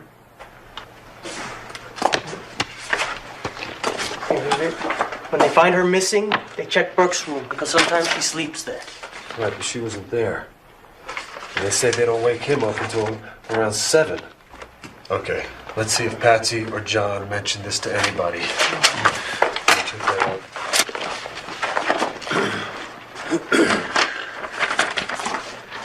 No. No. Burke's not even mentioned. Okay. She's, crazed out of her mind. She's screaming for Jesus. She doesn't see her son. Oh, far-fetched here. But John answers him. Which means that he sees him and hears him. I mean, why didn't John tell anybody? And I can't wait to see the look on their faces when... No. No hint that this boy's voice is on the tape. Otherwise, their lawyers will just figure out how to explain it away. Just let them lock themselves into their story of what happened when she called 911. Hey, Steve, we got them in a lie. Why not use it on... No, there will be a proper time. Mrs. Ramsey, for the record, let me note that you are here with your attorney, Patrick Burke, for the Boulder Police Department, beside myself, Steve Thomas, Detective Trujillo, and observing for the District Attorney's Office, Peter Hofstrom. Okay, Mrs. Ramsey. Can we start with the afternoon and the evening of Christmas Day? We can try. Okay. Now, all of you went to dinner at the Whites, is that right? Yes. About what time was that? The afternoon. Nobody has Christmas dinner late. What'd you have for dinner? I'm not sure. Something Christmassy. And about what time did you leave? Let me think. We left Fleet and Priscilla. We stopped by the Walkers and then the Steins. So we got home probably around 10, which means that we left the Whites, I'd say, at 9. Does that sound right to you? Mm-hmm. Mm-hmm. She fell asleep in the car. My husband carried her up to her bedroom. And then you went upstairs to say goodnight to her? Yes, to kiss her goodnight. I undressed her as well. John had just taken off her shoes. He then went downstairs. Burke was playing with one of his presents, and John went down to get him ready for bed. Did JonBenét wake up? No. Not even when you undressed her? Kids sleep through that all the time. What was the last thing JonBenét ate? Do you recall? Whatever it was that we ate at the Whites, I don't remember what it was. Did she have anything when she got home? Not that I remember.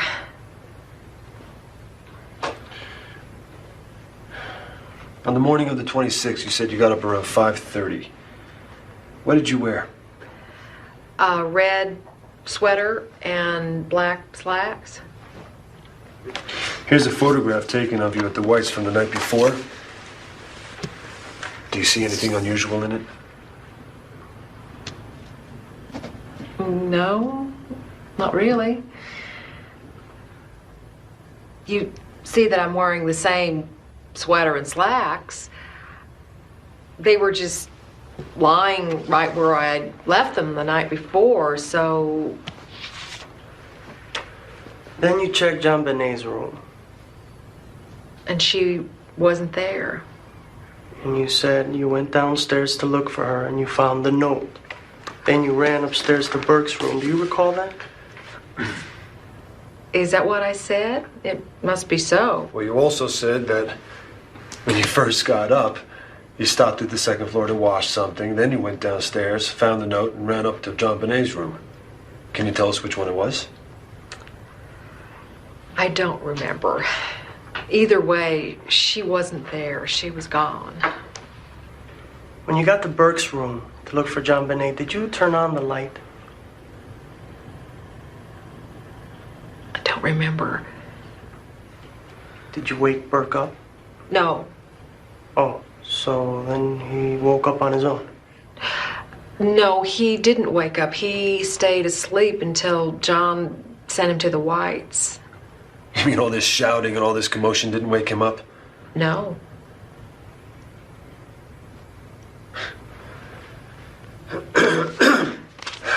Mrs. Ramsey, how do you feel about the fact that handwriting experts believe that you wrote the ransom note? I didn't know that. Do people believe that? Oh, why do you think the handwriting on the note looks like yours? It looks that way because it may have been written by a woman. You think that this woman wrote it the way she did to make it look like your handwriting? I couldn't say. It's possible, isn't it? Do you think that's why she used your pad to write the note on? My pad. Your pad was used to write the note on. It was? Well, I don't know what to make of that at all. You don't? You heard your wife cry out. You ran down, you read the note, and you told your wife to call 911. Seems right. I couldn't swear. And your son was asleep all this time? Yes, until I woke him up to send him to stay with Fleet White. When was that? Around 7. After your wife called 911, she called the Fernies and the Whites to come over? Yes, and a few minutes later, the first policeman arrived. And then not long after that, John Fernie, the Whites, then Reverend Haverstock. And you all sat there waiting for the kidnappers to call? Well, Patsy and I answered lots of questions from the officers, and we all tried to figure out what the note meant. I spoke to my older children, my banker, and around 10 I went downstairs to check on a window. Downstairs? Yes, down to the cellar. There's a broken window down there, and I wanted to check it out. It was open. I may have closed it. Did you tell any of the detectives about this window? No. Why not? No special reason, I just didn't. When you went down there, did you go into the boiler room? No, I had no reason to. There's no window in the boiler room. Nobody could have gotten in that way. At 1 o'clock, when Detective Varn asked you to do another search of the house, why did you go straight into the basement? I didn't really think about it. She said, let's take a look downstairs. Well, did you know that Fleet White went into the same room that morning and saw nothing? How do you explain that he saw nothing? I just can't explain it. Just a few minutes after you found your daughter's body, you called your pilot to arrange a flight out of state. Why? Why'd you do that? I wanted to get Patsy and Burke back to Atlanta. I thought we'd be safer there. What, you didn't feel safe here in Boulder? My daughter had just been killed. Why would we feel safe? Mr. Ramsey, have you told us the truth here today? Yes. How do you feel about lie detector tests? If they're accurate, I'm for them. Would you take one? No.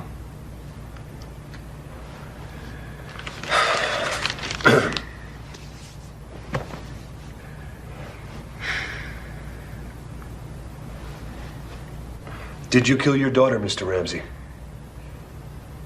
No. I did not. I loved her.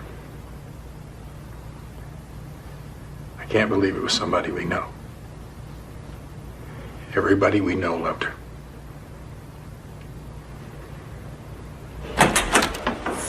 You need to relax, man. All right? Here, take some aspirin, man. Relax. He didn't kill anybody. But she couldn't put two sentences together without lying. And you know that's true. No, I don't know. Mr. Thomas, do you mind if we go back to a question you asked? No, not at all. During the break, I remembered what JonBenét last ate at the Whites. It was cracked crab. Nothing else? Nothing when she got home? No pie, no ice cream, no candy? No, she was asleep. Mrs. Ramsey, how would you feel about taking a polygraph? You mean a lie detector test? Right. I'll take 10 of them. I'm glad to hear that, ma'am.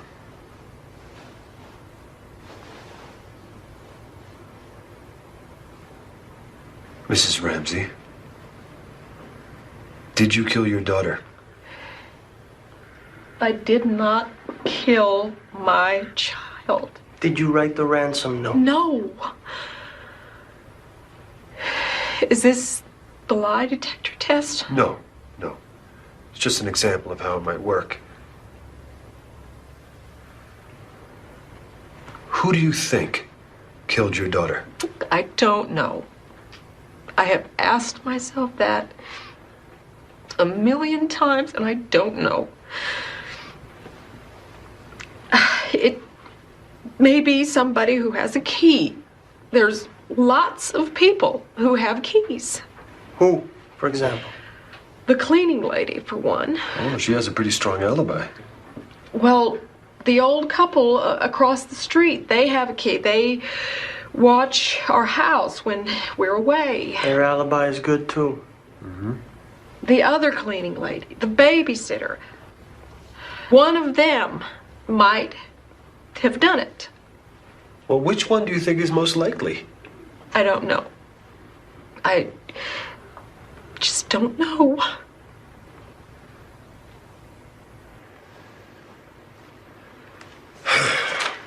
Mrs. Ramsey,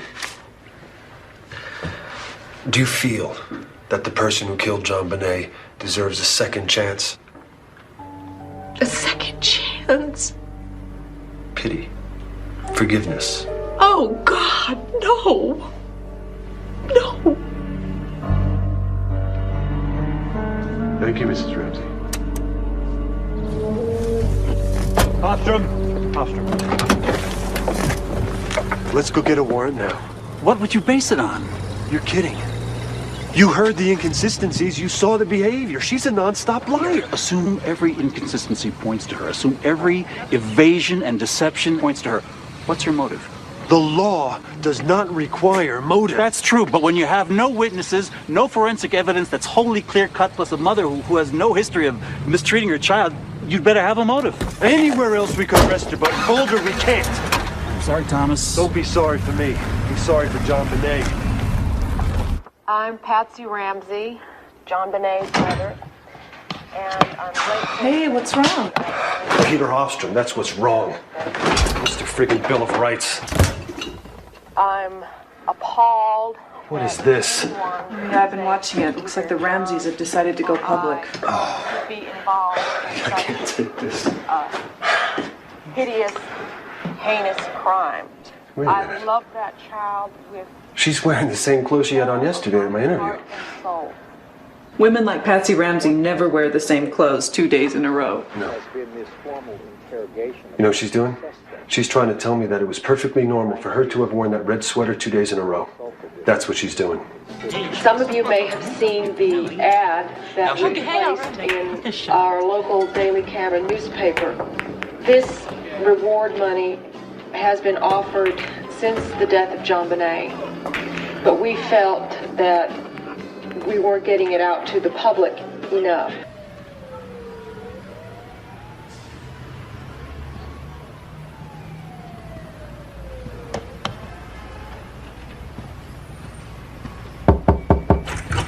Mr. Ramsey, your attorney's just called. There's something on TV they'd like you to see. Thank you, Melinda. John Ramsey declined to elaborate about who may have authored it. Today's Rocky Mountain News includes details of the note from an anonymous source. Included, the note was reportedly from a small foreign faction. The news reports the note was directed at John Ramsey saying, "The two gentlemen who have your daughter don't like you. And we respect your business, but not the country it serves." The Rocky says the note finished with the acronym VICTORY. He didn't say it, he wasn't the source. I've heard. But I do think it's fair to say that this program has become the program of record on the Ramsey murder investigation. Anything that has happened, we have conscientiously reported it to you. Although we have remained open-minded, look at Jennifer Kay. She believes Patsy incapable. The program has remained open-minded. We understand anything is possible under the sun. To the best of our knowledge, however, there is no real evidence in this case that points in any direction other than straight into the faces of John and or Patsy Ramsey. We hear now about footprints in the snow we've never heard of before.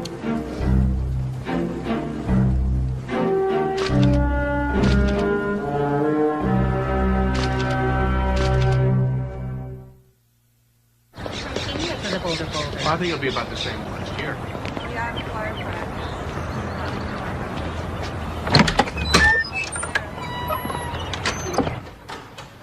tell you the truth, sir, I've been thinking about converting ever since I was in high school. I never really was a Jew. I mean, I was born a Jew.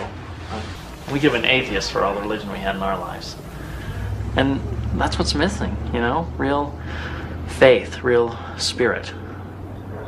Well, have you ever considered just going back to your own religious roots? I mean, Judaism is a great religion and a great culture.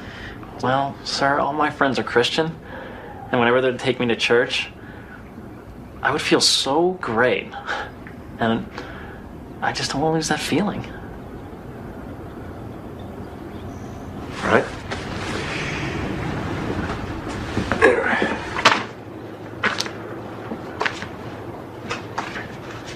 Why don't you read through a few of these? Come to our seminars, come to our services, and we'll sort of go a step at a time, huh? Learn about one another, okay? Okay. Thank you. Thanks a lot. For the sake of your Son, Jesus Christ, have mercy on us and forgive us, that we may delight in your will and walk in your ways, with the glory of your name. Amen. Amen. Please, please.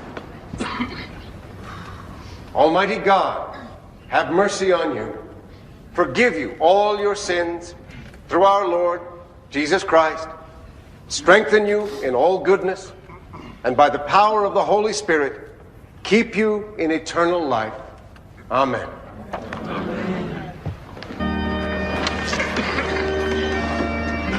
May the peace of the Lord be always with you. And also with you. Peace be with you. Peace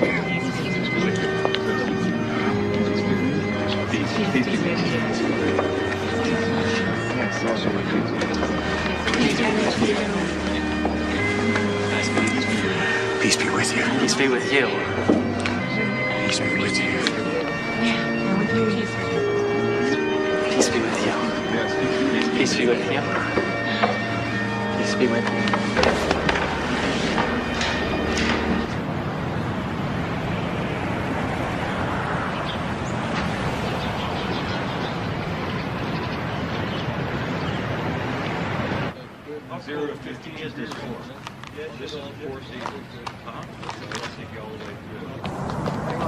I really appreciate you seeing me, Detective.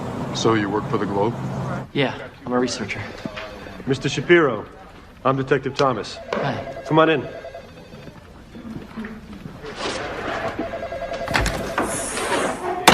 Mind if I pat you down? No.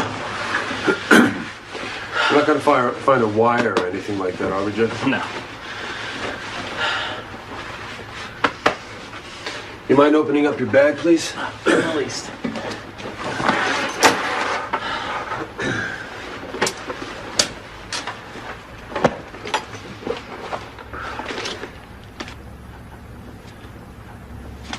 I got the rope at the Army-Navy store and the books from the library.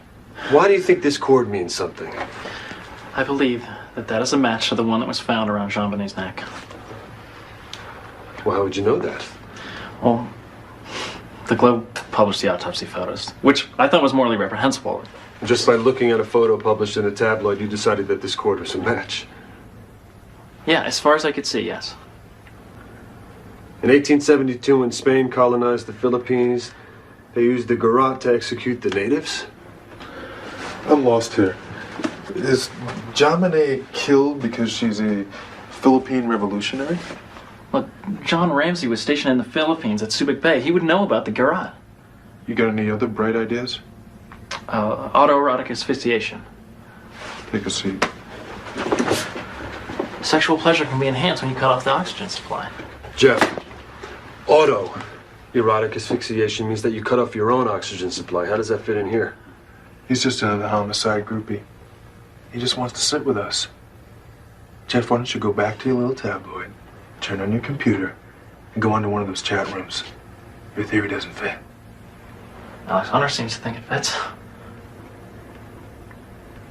How do you know that? He told me.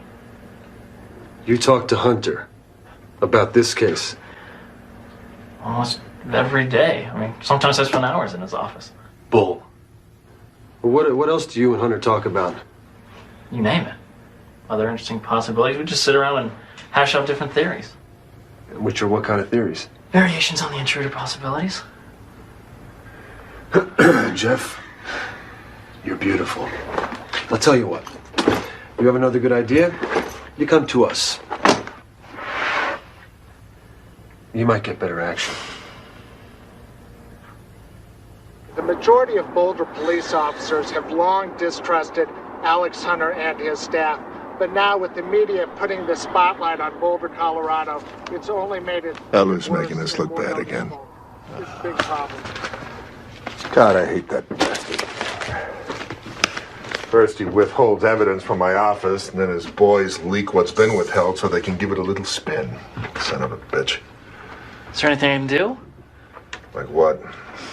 I mean, should my paper, do some background on Eller?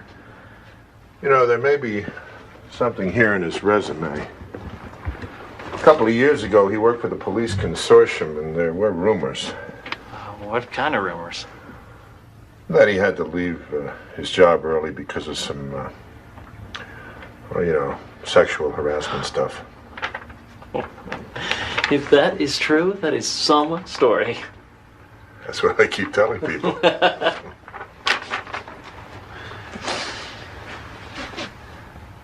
Look, I'm not defending Alex Hunter, but if I were in his position, I would do everything I could to get rid of John Eller. I mean, he's the problem, isn't he? No, he's not.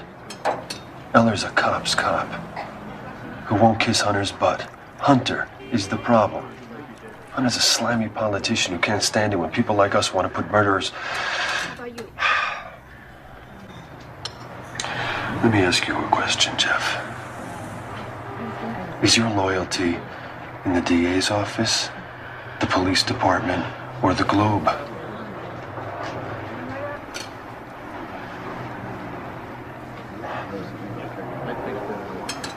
My loyalty is to JonBenét.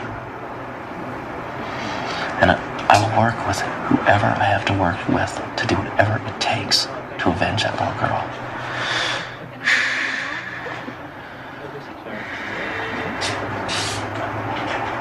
Do you believe in God, Steve? Sure.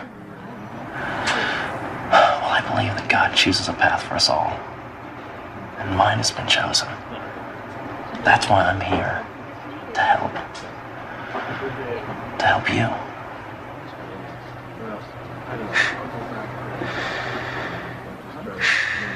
We've got some things coming up. Maybe I'll give you a page. If people think it's not being well handled, they are privy to their own opinions. We are handling this in a highly professional manner. If other cases have taken less time, that's great. This one is taking the time it needs. Urkel did fine. He looks like a little version of John. Rawl always makes you see the world. Oh, absolutely. Yes, he does. Good. Excuse me, who are you? I'm, Jeff. Jeff Shapiro. Are you a member of this church? Not yet, but Father Haverstock and I are certainly talking about it. Yeah, well, I don't believe you. Why are you really here? Here for the same reason as you, ma'am. Find my faith and be able to keep it. Rawl, I think this man is spying. Spying? On who? What is this about, Jeff? There's some misunderstanding. This woman He has obviously... been following Patsy ever since we came to church. Jeff? I think we better go talk in my office for a second. I'm sorry. Thank you, Susan. Reed's at the top of the list for next week. Jeffrey, I don't know what this is about. But if Susan says that you've been spying, then it could very well be that you have been spying. So why don't you just tell me the truth? I did tell you the truth. I'm a Jew who wants to convert to Christianity.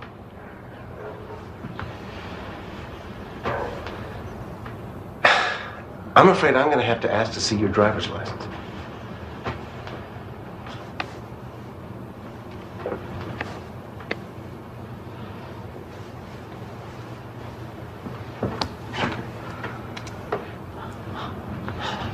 You don't have to treat me like a criminal. Jeffrey, You're obviously withholding something. Why don't you just tell me what it is? Okay. I work for the Globe. The Globe? But that magazine is pure trash. All you do is make up lies about people. We don't, Reverend. We don't lie. Look, my job is to seek the truth. And that is why I'm here, because I believe that the Ramseys are involved in the death of JonBenét. If they are responsible for her death, don't you have to do something about it? First you sneak in here pretending to be some kind of convert. And then you lied to me, Jeffrey. Reverend, I was undercover. Like I'm the sorry. FBI or the CIA. I mean, that is not lying. Just doing I'm my gonna have to ask you job. to leave my house.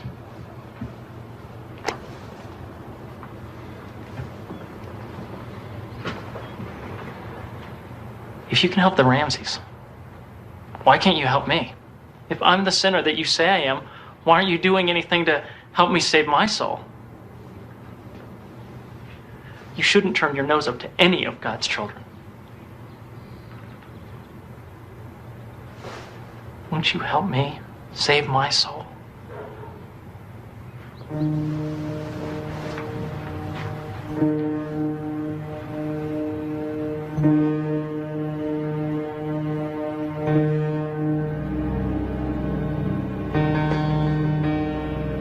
Let us pray together.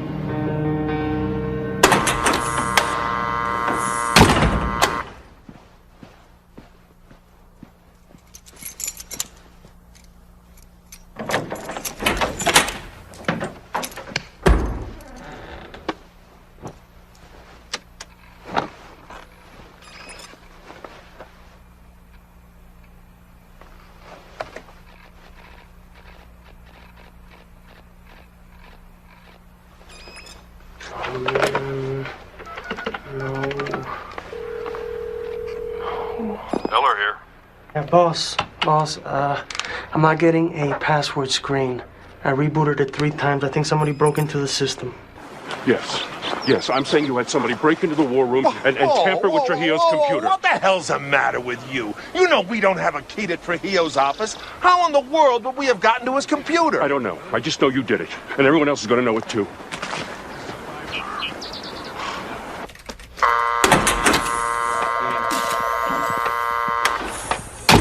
It's going to be an archivist stream. That shit ain't blatant. It's a latent print there. Brushing those now. Let me know if he pulls anything out. When you finish, take a picture of When we took apart Trujillo's computer, we found that the chip that controls the password wasn't functioning properly. Yeah, well, all that means is that you found something wrong with the computer. But I know somebody broke into that room over the weekend and tampered with our evidence files. Sir, the war room doors, they're connected to a secured central clock. Whether a person broke in or used a card, the clock would show it. There was no activity at those doors from Friday afternoon until Monday morning when Trujillo opened the door himself. Well, then they must have rigged the central clock somehow. We don't believe there was a break-in. They broke in. Look, they'll do anything to sabotage our case. Anything. No, Tom. I believe in loyalty as much as the next guy, but John Eller's getting crazy. No. They must have rigged the central clock. What was that about? What's coming next? Black helicopters? Little green men from Roswell, New Mexico? For the last 6 weeks, all he could do was focus on the Ramseys. Now he's focused on my office. I implore you, get him off the case. Isn't it possible that you're also taking this too far? Isn't it possible? If Eller keeps on like this, we're gonna blow it. And if that happens... Thank you. If that happens, we're gonna have to learn to live with a brand new concept of just how bad the press can get, I promise you. Alex, he's my commander of detectives. Look, I won't talk about this anymore. Let's just change the subject. Let's move on, all right?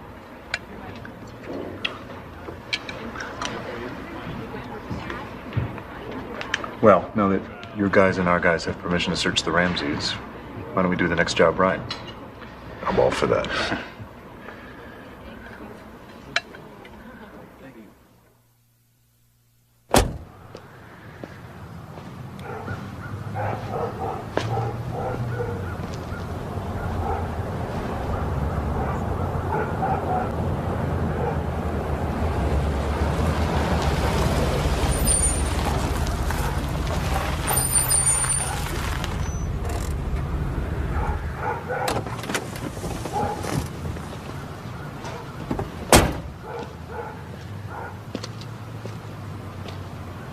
Mr. Ramsey, Lou Smith. Oh, yes, I saw you in the DA's office when we gave our interviews in April. Yeah, I wrote you a letter a couple of weeks after that. I remember. You asked me to get in touch with you. I didn't I? Well, sorry about that, but, well, you know how lawyers are. I'm sure your attorneys are just trying to do what's best for you and your family. And now we're moving back to Atlanta.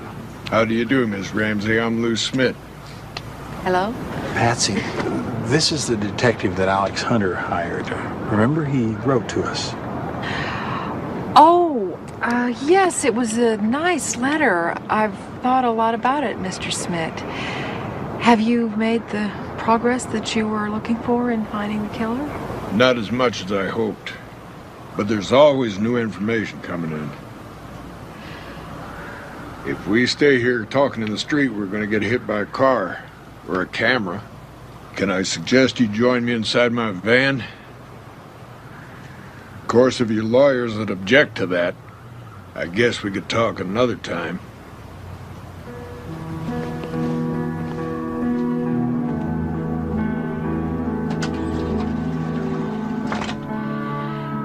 The whole world has condemned John and me. Yet somebody did break into my house and kill my little girl. Who was that somebody? I gave the police a detailed list of all the people that it might be, but I really don't know who to suspect first. Do you really think you can solve this? You solve a murder with evidence. If the right piece of evidence exists, I'll find it. Every day I stop here and pray for JonBenét. And every day I ask for God's help in solving this crime. Amen. Would you say a prayer with me now?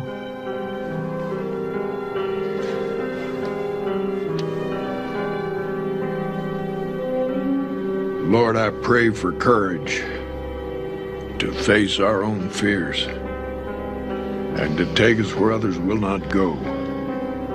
And through it all, dear Lord, please be by our side. Please, dear God, please. Lord, let this nightmare soon be over. Amen. Amen. Amen. Amen. And I laid on him. Why don't you just give us a pubic hair sample now that we're here? I says, no way! No! Listen, we found an air taser stun gun whose prongs match the spacing on the marks on her body. Doesn't that interest you? No, it doesn't. Look, if you want to keep looking for an intruder, go look. Nobody's stopping yet, man. Hey, we're just trying to let the evidence lead us. Rather than fall in love with the theory. Oh, theory, hell. We've been looking at people for over 8 months. It's a Ramsey, pure and simple. And when we put him in the box, we'll prove it. We'll buy you lunch. Sue, can you give us a check, please?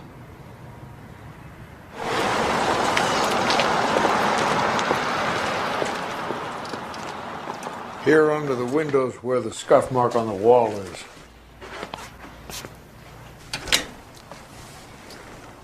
Yeah, there's no question somebody could have left from this window. The coroner found cellulose in the child's vagina. Could have come from the broken ends of the paintbrush stick. The sexual assault could have taken place here, right outside the wine cellar. And the garroting, too. Okay, she's being assaulted with Patsy's paintbrush. Maybe at this point that JonBenét screams. Hey, Lou. Look at this duct. If the girl is over there... And she screams. The scream goes directly outward to the street, while at the same time it goes upward to the master bedroom 3 flights. I'll wait while you get upstairs. Give you 30 seconds, then I'll whistle. Sure. Then go outside and see what you can hear from across the street. Hey, where are you going? What the hell are you doing? Shh.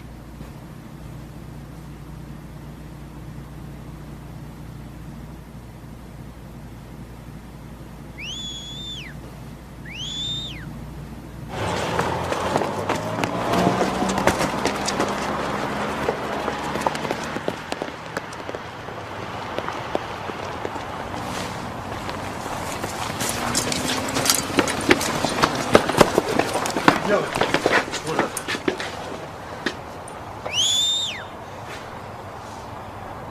I don't think they'll find it. Well, what do you mean? They're using fiber optics to look behind the walls and under the house. They're going to take out the water heater. They really want to find that roll of duct tape. Wait a minute. They haven't found the roll of duct tape yet?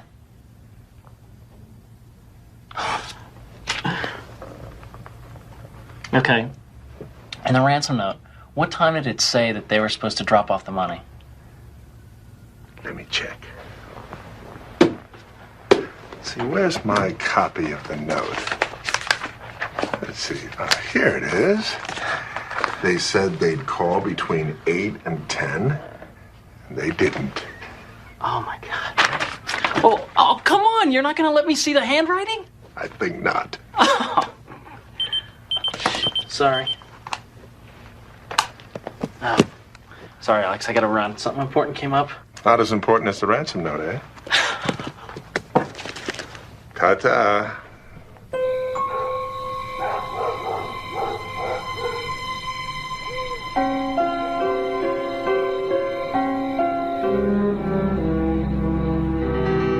Okay, it's 4 paces from her door to the entrance to the spiral staircase. And 13 steps down to the ground floor.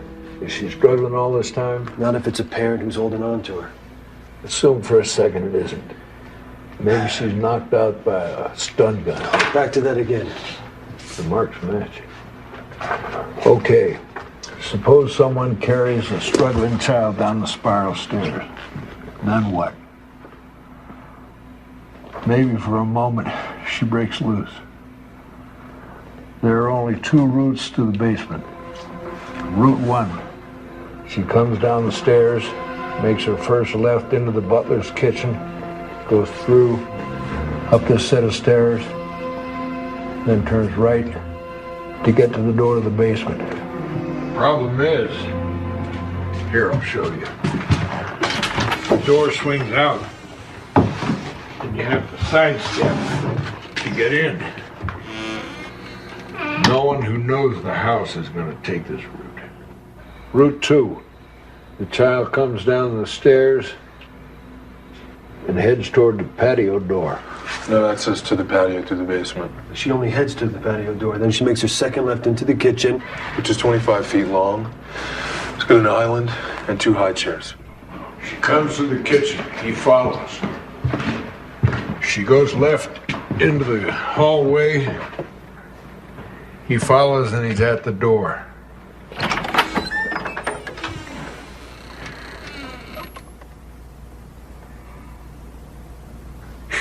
An intruder never finds a light switch.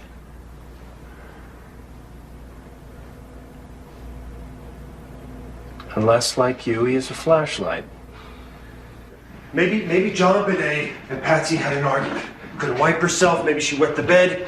Maybe they weren't upstairs at all. Maybe she sneaks down into the kitchen to have a snack, sitting right there, eating some pineapple. You're saying this thing starts out as an argument and this woman ends up killing her child. In a rage. Patsy hits her in the head, maybe with a flashlight. We found a flashlight right here on the counter. Here, look at the picture.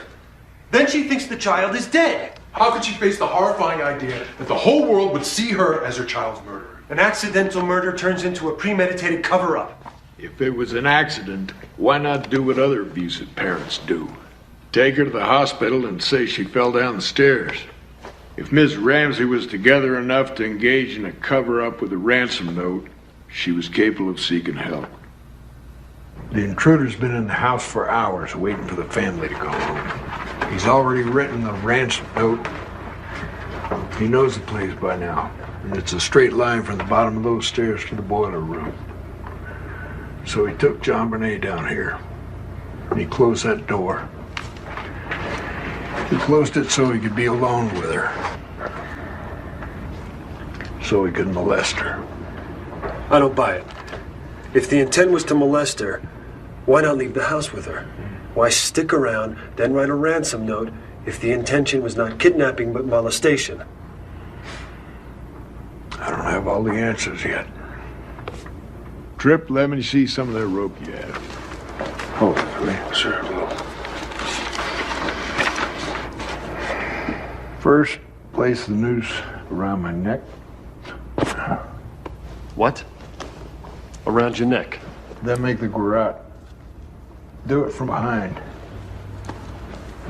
She had to be face down because her hair was caught in a knot on the stick. You ready? Don't forget, I've already been hit over the head. I'm unconscious.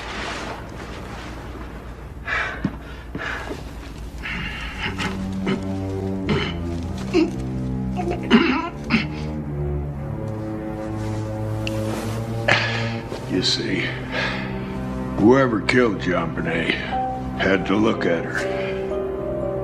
That person had to stare into her face to make sure she was dead. Do you really believe a parent could do that? Some people are capable of anything. Anything at all. Karen, line 3. We've got 5 minutes to air. Okay. Sheehan, what? Can you actually do that? Okay.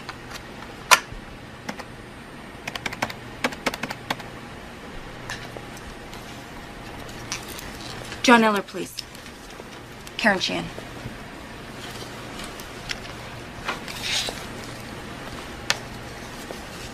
John, is it true you're hiring your own lawyers on the Ramsey case? What does it matter who told me? Is it true? Is that a yes/no comment or a no/no comment? The public knows nothing but the police version. And in the police version, we did it. We have to counter that. John, you've already run some ads. So all they did was offer a reward. This one gives a profile of what the killer might be like. Now, we can get solid tips from a profile. What if nobody comes forward? Then I lose a few dollars. No. If nobody comes forward, then you give the police and Hunter the best excuse they need to summon a grand jury, and we don't want that. If you or Patsy are called before a grand jury, there's nobody to defend you. Your lawyers are not allowed to cross-examine any witnesses. If they ask you a question that you don't want to answer, you have to take the fifth. You do not need that, John.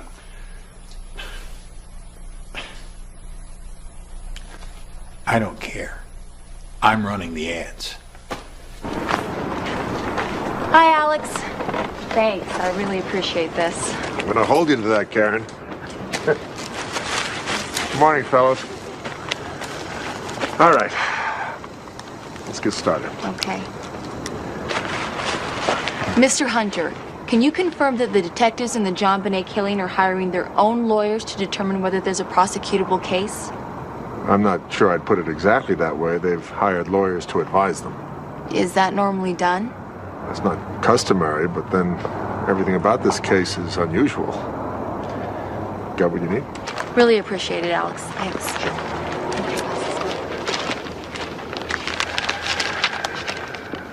An open letter from John and Patsy Ramsey. Not only are John and Patsy Ramsey placing full-page advertisements in Boulder's newspaper, they're distributing thousands of flyers which are being placed in mailboxes throughout the neighborhood where they lived. With me today is Greg McRary, a former FBI profiler and now a leading consultant to investigators throughout the country. Mr. McRary, are you saying that the Ramsey's ad campaign is useless? No, but there are some problems with it. It's far too general. The profile they've released would fit about a quarter of the people in Boulder. When you release a public ad campaign, you need to provide specifics so that the average citizen has something to look for. Expect Ramsey to describe himself? That's part of the problem as well. As a reporter for the Daily Camera, you understand that this is off the record. You can't disclose that this conversation ever occurred, and you can't use notes or use a tape. Yeah, that's good. Yeah, that's good. Okay. You can ask about anything except the 48 hours before and the 48 hours after JonBenét's death. I understand, but within these guidelines, I'm on my own, right? Agreed. Mr. Ramsey. Hi. Terry Sparrow. Hi. Come in.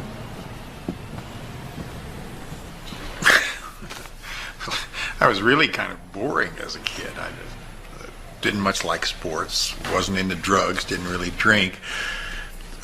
I guess I just liked solving problems and making money. I still do. you mind if I ask a question or two about your sex life? Oh, Mr. Sparrow. I feel as if I've been picked as clean as a turkey after Thanksgiving. I've been feeling pretty naked for a long time, so you might as well ask whatever you want. I appreciate that. And I will ask an offbeat question. Are you well endowed? I'm fine. But you certainly couldn't call me King Kong. Do you enjoy anything different? Anything that censorious people might characterize as kinky? I'm not that creative. I certainly wouldn't call myself wild sexually. Pretty conventional, actually.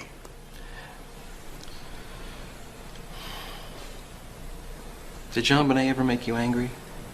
I mean, really piss you off? Of course. She was a little girl. and she could get pretty bratty at times. What would you do? What a parent usually does. Put her in a timeout and explain to her why she shouldn't do what she just did. You ever hit her? Never. You ever hit any of your kids? You know, a little tough love. That is a concept I don't understand. Hitting a child out of love. Do you believe in God? I do. Do you think God knows everything? Yes. Do you think God would know if somebody had done something wrong and not admitted it?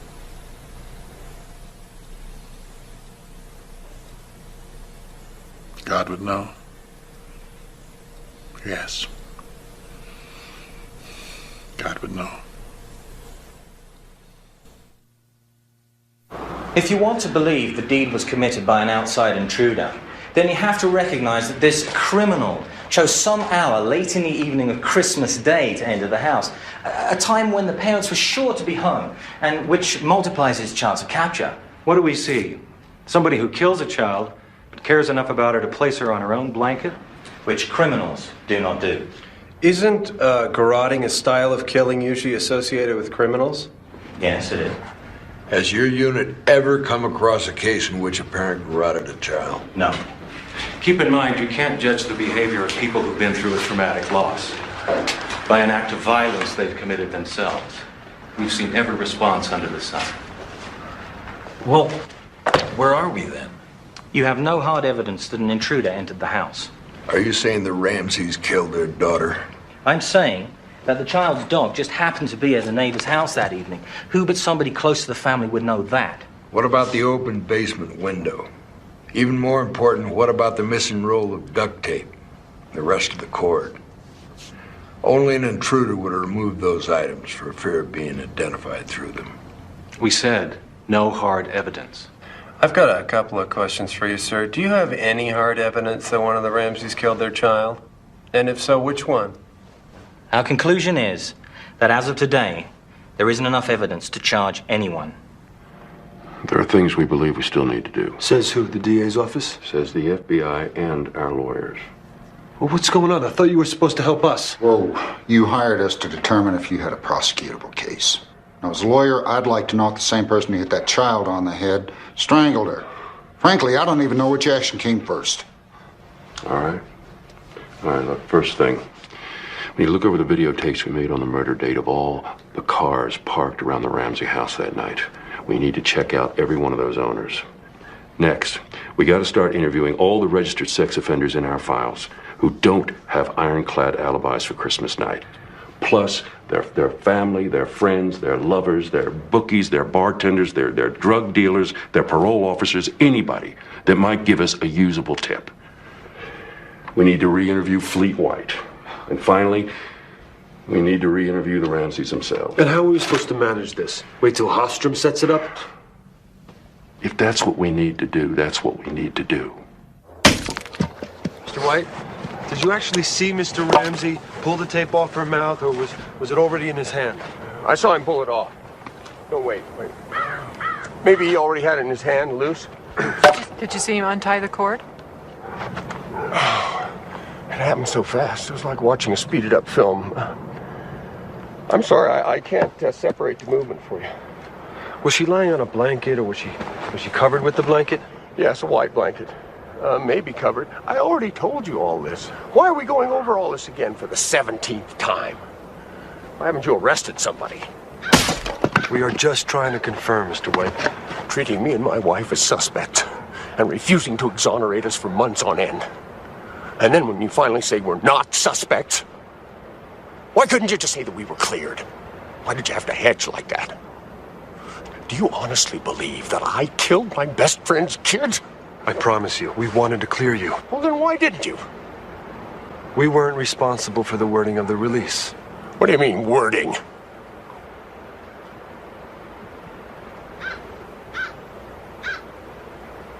Hunter?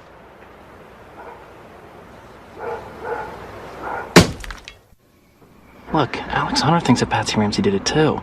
He just doesn't think that Eller can deliver the goods. Has he given up on the idea of getting rid of Eller? No way. He wants him gone now more than ever. Actually, he's asked me to help. You? How? He wants me to look into some rumors, and if the rumors are true, he wants me to write a story. What rumors? I don't know. Sexual harassment a couple years ago at the Community Police Consortium. Alex Hunter asked you to look into that? Uh-huh. And do a story for the Globe? Yes. He hates Eller. But don't worry, nothing's turned up yet. Right. This little punk is just trying to impress us how close he is to Alex Hunter. He's pulling our chain. That's not true. I'm close to Alex. Oh, Jeff, if you're so close. Give him a call at home. Now. No. See? He's pulling our chain. Dial him. Come on. Dial him up. Now, Jeff.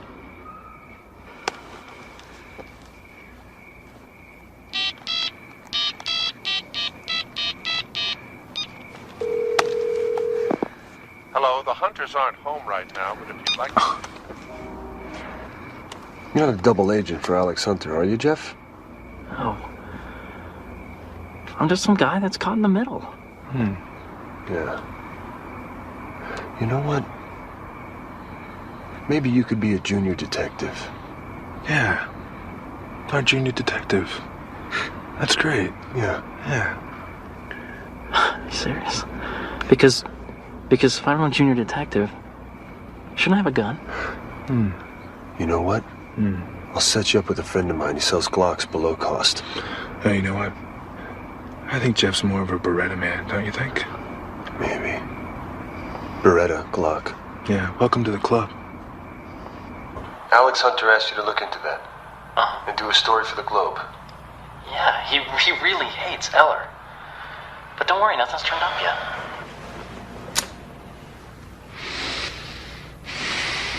So what did you have in mind for this? Well, sir, we thought that when you play this for Hunter, he might see his way clear to Stepping down?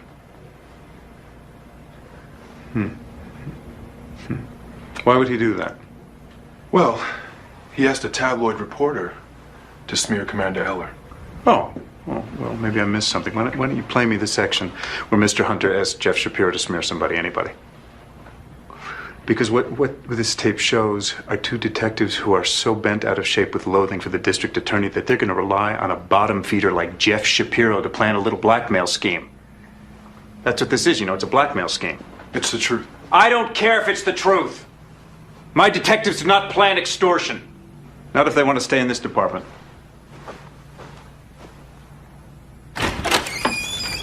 The door's open. He wanted me to look into some rumors. And if the rumors were true, he wanted me to print a story. What kind of rumors? I don't know, something about sexual harassment a couple years ago at the Community Police Consortium. Mark, would you come in here, please?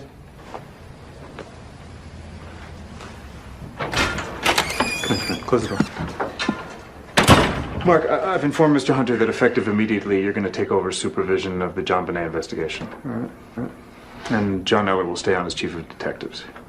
And the police operations will be run from here, not the joint war room. Is that all right with you, Alex? That's fine, thank you.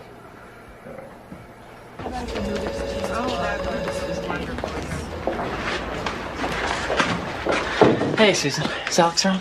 He's busy. Oh, could you just slip me in for 1 quick minute? I don't think so. Okay, I don't mind waiting. Jeff, he's not going to see you today. Oh, okay, could you check his books and tell him when's a good time? Look, there's not going to be a good time. He doesn't want to see you again. What are you talking about? Sorry, Jeff.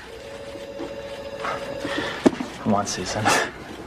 I don't want to be the one responsible for you losing your job because you didn't let me see Alex today. Go.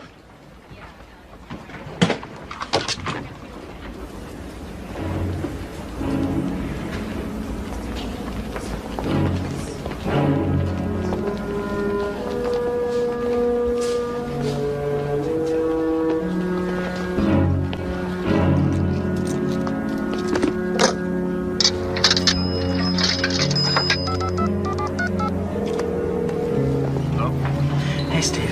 Jeff, hey, the weirdest thing just happened. I was in Alex Hunter's office and his receptionist told me. Well, when can we talk? Kobe told me not to talk to you. You were warned not to talk to me. He said Steve. I can't talk. Hello? Hello?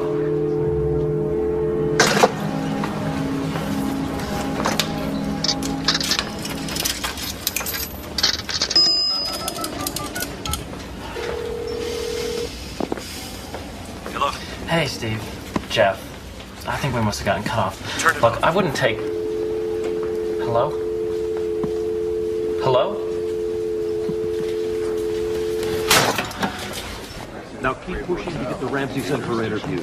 You do it in your first statement, and you keep doing it, okay? Now, no matter what question you're asked, you see, I can't answer that until the Ramseys talk, okay? Or meet with us. Right, all right. Now, what you got to get across is, Mr. and Mrs. Ramsey, if you don't cooperate, not only can't we solve this case, somebody's going to demand a grand jury. Raise the temperature. But don't be nervous. Is that a new suit? What's good? First, we have reviewed and updated a case management task list to identify and assign tasks that need to be completed as part of this investigation. When I first took over, there were 72 tasks on my to-do list. The most important remaining task is to re-interview the Ramseys. Have they agreed to that? We put in a formal request last week. Mr. Beckner. We're waiting for a response. Mr. Beckner, why is it necessary to talk to the Ramseys again? Because we haven't spoke to them in 6 months. During that time, we've had to contend with lots of new questions regarding lots of new information. Are they still part of the focus of your investigation? Are they suspects? We've not named any suspects. Ramseys do remain under an umbrella of suspicion, which is why it's critical that they speak with us. Is it true that you've asked the district attorney to impanel a grand jury to investigate the murder? Yes. A grand jury is always an option. I understand the press conference was designed to put pressure on the Ramseys, but it's borderline unethical to convene a grand jury in this situation. What will you present? You don't have enough for a case. I'll go even further, sir. I don't believe either John or Patsy killed that child. It won't take a grand jury very long to figure that out. You'll end up with egg on your face. I'm not wedded to the concept, Pete. Let's face it, the Ramseys haven't talked to anyone for 6 months. Hold it. We're officers of the court, and that's not a valid reason to convene a grand jury. Our policy can't be the end justifies the means. Especially if they're innocent. Silent night, holy night, all is calm, all is bright, round young Virgin Mother and Child. You'd think that the governor of Colorado would have something better to do than listen to Fleet White. How dare he insist that you be removed from the Ramsey case? How dare he? I wouldn't worry about it, Alex. As long as we keep investigating. Romer won't do anything.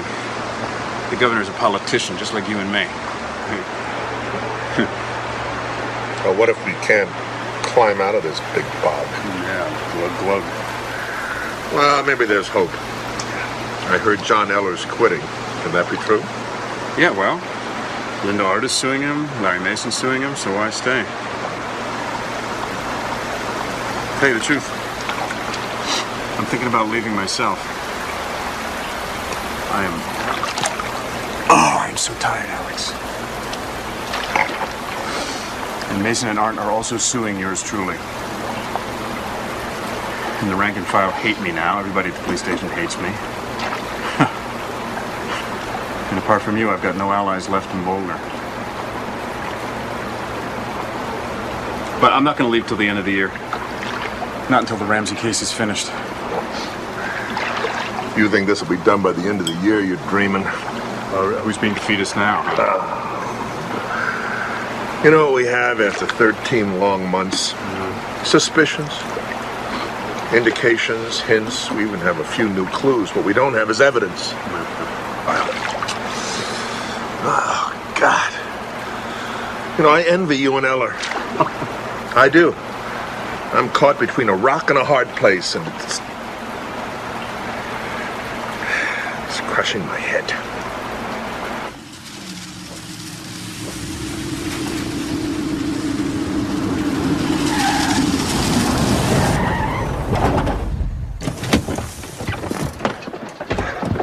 What the hell are you doing here? Steve, the Globe's found a source who told us things that you do not want to be made public. Oh, son of a bitch. So they need your help with information about the grand jury. Any little tidbit, anything you heard around the water cooler, anything. Why should I tell them anything? Steve. What? They know about your mother. My mother? What about my mother? Steve. They know she committed suicide. I'm sorry. You've got that all wrong. She died in a hospital. Steve! Steve! What? I don't want to see this story published. I'm here to protect you. You know what, Jeff? I want you off my property. Now! Steve! Steve! Damn it! It's fabulous. It's Spanish TV, Australian TV. Just everybody seems to use the software that John is going to be associated with. It won't be long before every TV network in this hemisphere will be purchasing it from John. Yes, here. You know, there's one thing I'm really going to miss about Boulder. It's working with you guys. No, you guys are the guardians. And we all know if we're up to the politicians, and anybody who gets elected is a politician. Yeah, that's right. We're up to them. The only people who'd go to jail in Boulder would be cops who got caught smoking on duty. The media has told one story over and over about you and your husband. If I do a documentary, I want to see the other story that could have been told. John? Patsy, may I ask you, how have you managed to cope over the last year?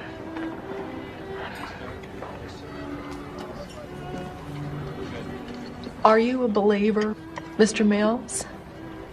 I am. In my darkest moments, I turn to God, and He sustains me. Without His grace,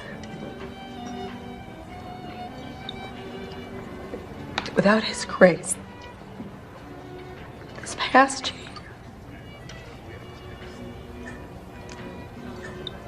our past year, this past year.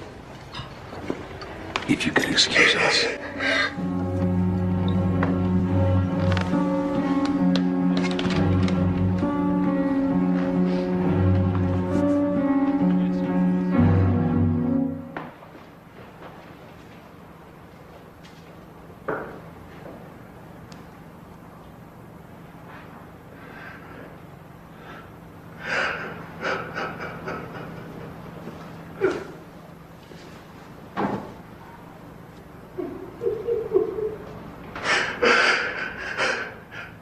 Why don't they go in and talk? Because the police have made them out to be worse than Eva Braun and Hitler for the last 15 months. And the Ramseys believe that even if they talk until they're hoarse, the police will continue to leak falsehoods to make them appear guilty. I don't suppose it's occurred to you that they may be guilty? But does that really even matter anymore? I mean, perception is reality, and the world perceives them as people who have stonewalled police from day one. about the murder of their own child. John, you didn't have to fly here to deliver a letter. You can give it to Alex Hunter, or you can throw it away. The one thing you can't do is change a word of it.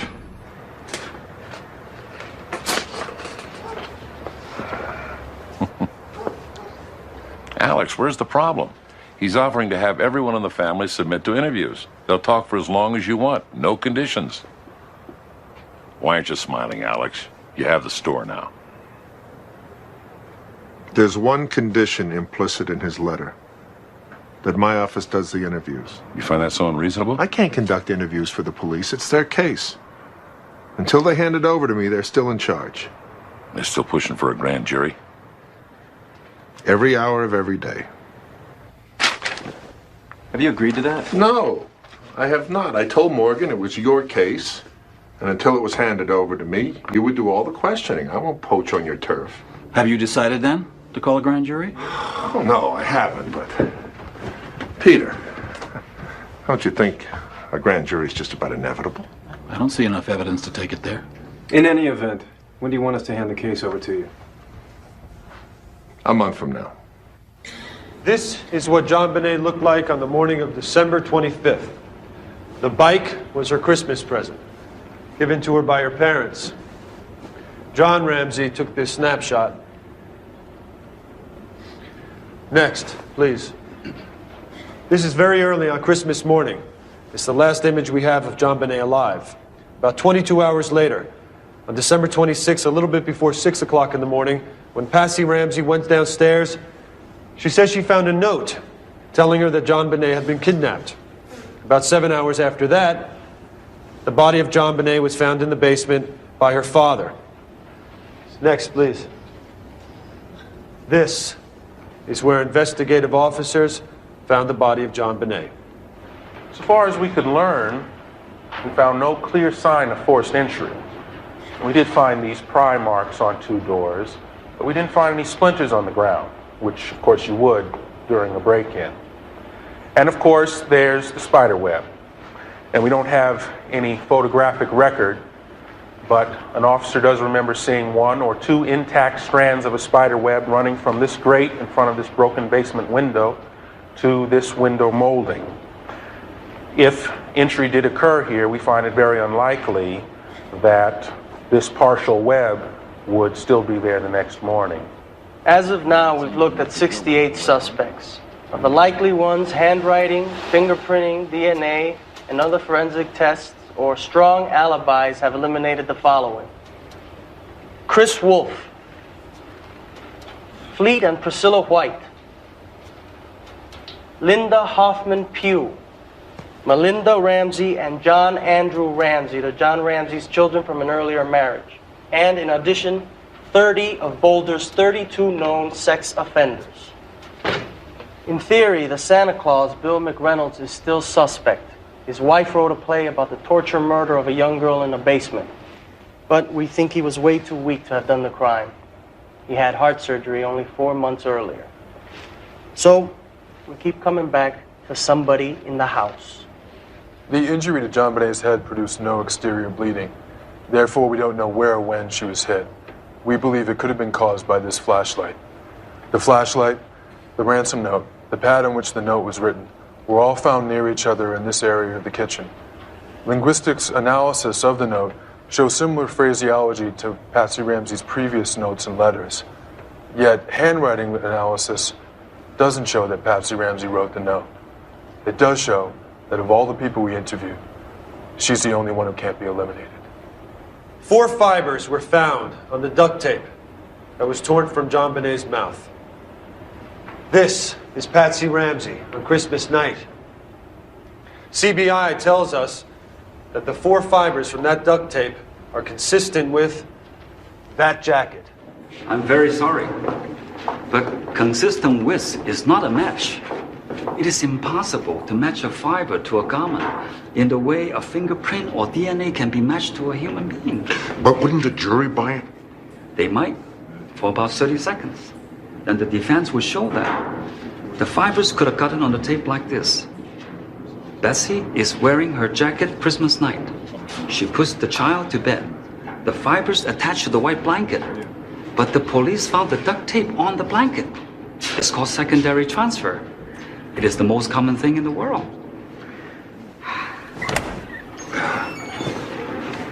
Detective Thomas. Yeah. I'm Michael King. Hey. I think that's impressive work you're doing in there. You have a say whether Alex Hunter goes forward. I mean, why would he invite you if he didn't want your advice? Let's say I'm part of the mix. You know what, Mr. Kane? When we started this case, we wouldn't settle for anything less than the death penalty. Then we agreed to accept nothing less than a conviction on murder. Then it went down to a felony conviction. Then, when we met with the FBI, they said an indictment would be a victory. And by the time Eller left, handcuffing would have been a triumph. Now, I'm lucky just to present my case.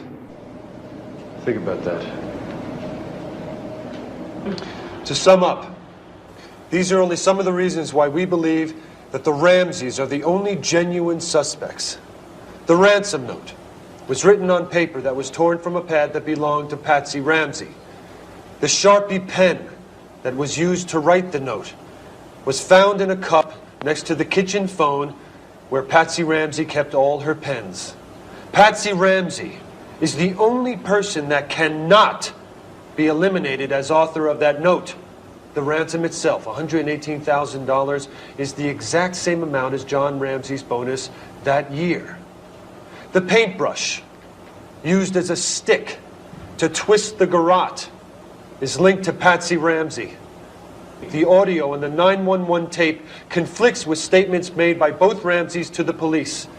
Within 35 minutes of finding his child's body, John Ramsey was on the phone with his pilot to fly the family to Atlanta.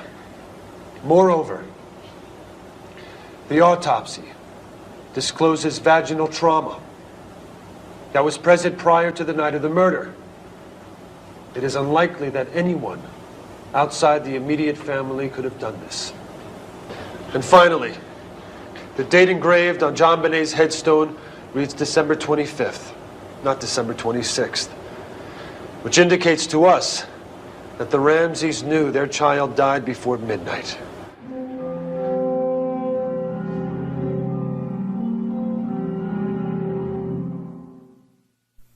We think you've got a triable case of felony murder here. We think you should take it straight to the grand jury. To prove felony murder, we have to show that death occurred during an accompanying felony. What was the felony? Sexual assault. How do we show that? How do we show that, sir? Even if we could prove penetration, we don't know when it happened. Even if we could establish that it happened that night, which parent would we accuse of which acts? Who tied the garrote? Sir, who carried the child? Who hit her over the head? Can you answer those questions? No, you can't. No, you can't. You don't even have enough for a case. You don't even have enough to indict. So you're not going forward? We are definitely going forward. My office will now interview the Ramseys. And when you interview the Ramseys, just where are the police going to be? I think they're going to find out that it's our case now, not theirs. We will use the police when and where I want to.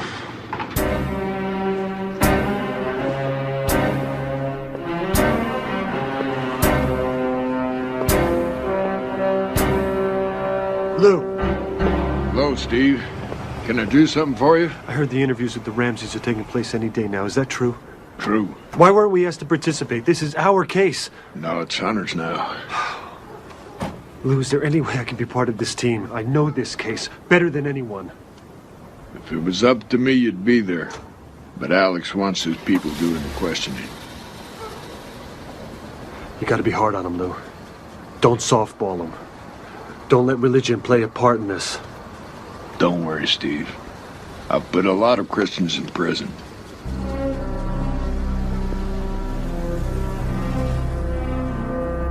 Mrs. Ramsey, when the police interviewed you last year, you were under medication, weren't you?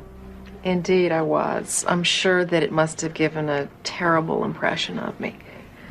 Have you taken any medications today? Yes, but nothing that would tranquilize me. Good. Why don't we get started with what happened in the house? Do Did you notice if there's anything out of place in this room?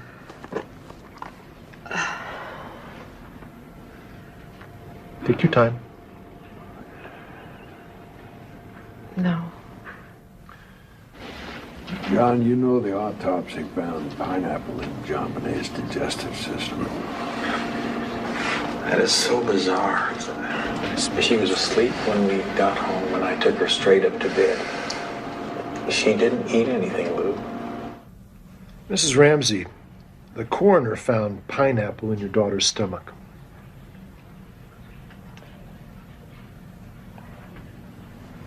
I'm truly sorry, sir, but there must be a mistake. She went straight to sleep. She didn't eat any pineapple.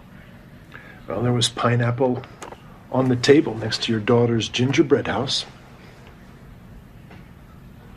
And when I got home last night, Mr. Kane, it hit me like a brick. I remember hearing that JonBenét and Santa had agreed to meet that night. Now, if a stranger had come into her room, she would have kicked and screamed, but she knew Santa. And that is Bill McReynolds. Mrs. Ramsey, did you talk to your husband about the interview yesterday? No.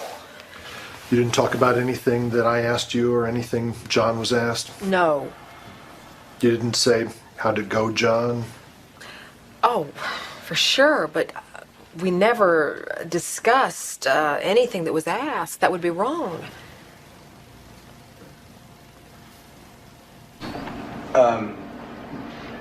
Did you ever own a stun gun? You know, Lou asked me about that a long time ago. Never. Now, I understand that women sometimes carry them for protection. Maybe Priscilla White would know. Shut him up. Ramsey is running this interview. There can't be another voice on the 911. Burke never came downstairs. He never talked to us while I was calling the operator. He was asleep the whole time. Mrs. Ramsey, you told the police that when you found the note, you didn't read it all the way through. Right, only a few lines, just up to the part where they said, "We have your daughter in our possession. I will go to my grave," with that phrase in my head. And you didn't read any further before calling 911? I don't think so. It's hard to be sure because I've had to copy it so many times, but on the day itself, I just read a bit. Mrs. Ramsey, what if I told you we had evidence that shows you're not being truthful? Let's see it. Well, we're not in a position to show it to you right now. Of course you're not. Mrs. Ramsey, there were only 3 people in that house that night. If you didn't kill JonBenét, if your husband didn't kill JonBenét, that would only leave your son, Burke. Pal, you don't want to go there. Don't start with that. I'm going to ask you one more time, Mrs. Ramsey, and please do not lie to me. Did you? You are going down the wrong road. Frankly, Alex, I don't see an alternative but to take this to the grand jury. I do see a case outline against Patsy Ramsey. I won't press for an indictment unless there's a whole case there, but I certainly think we have enough to convene a panel. I don't. For 2 years I've been saying, give me evidence. If you can't, give me motive. If you can't even give me motive, give me prior bad behavior. And nobody has given me any of these. In fact, if the office decides to present this to a grand jury, I'm sorry, Alex, but I won't participate. It's just plain wrong to seek an indictment with this little evidence. It would be a judicial burlesque. It would be. It sure would be.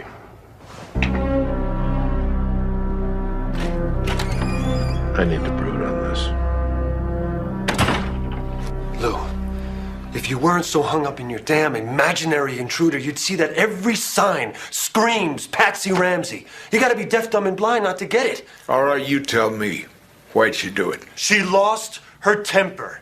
Just like so many parents in this country, she lost her temper. She got tired of the smelly sheets and the stained blankets. She whacked her kid on the head, saw what she did, and lost her temper. Let me get this straight. This woman, this mother, lost her temper, hit her child on the head with a flashlight, knocked her out, panicked, covered it up by making a garrote out of her own paintbrush, and while the corpse lay in the cellar, went upstairs and wrote a fake ransom note 3 pages long. Why?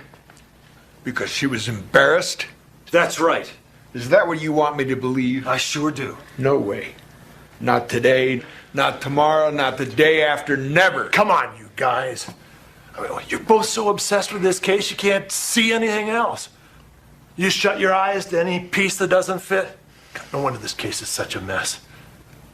If I was your boss, I'd fire you both.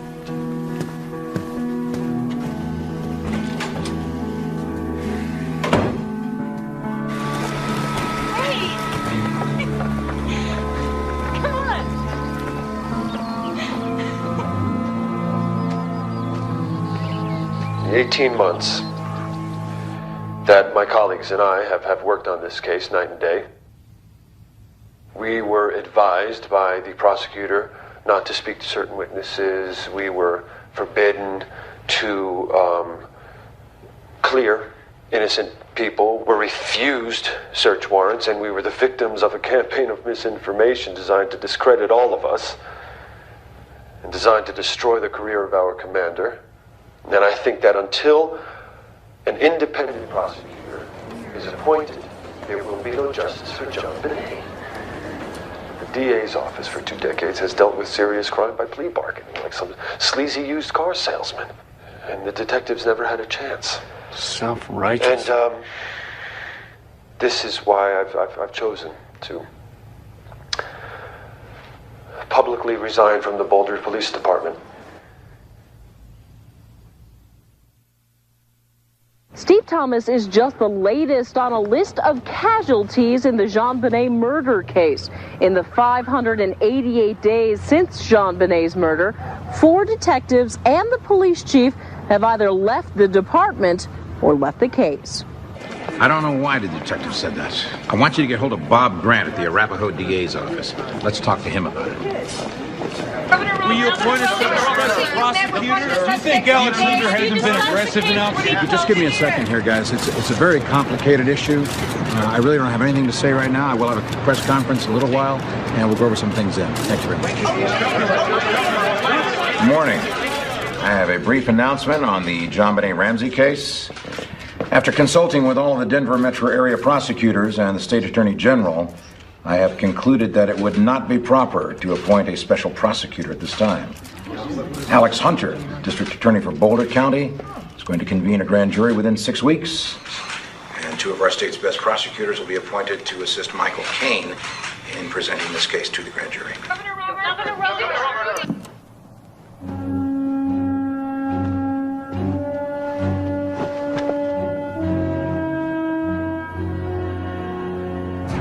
Now I know what a gelding feels like. Could have been worse. Might have appointed a special prosecutor. Would that really be worse? Now it's our case in name only. We're just spectators. I can't believe we lost command because Steve Thomas had a public tantrum. Damn it. We should have answered him point by point. Now the world thinks he's a hero. And even if we get an indictment, even if we get a conviction, it's too late, Alex. Our reputations have been ruined. It's sad. It's really sad.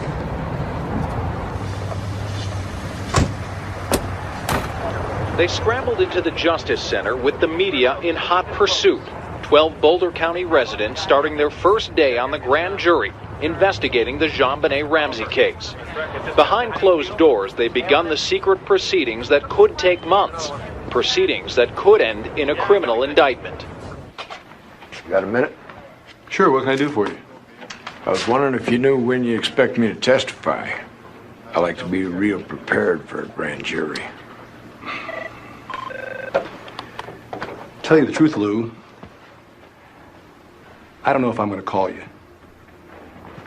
I'm pretty far along the road where I'm heading, and I don't want to get distracted. I want to get home. I got a lot of material. Strong material. I don't doubt it. I just don't think it's for me. Lou.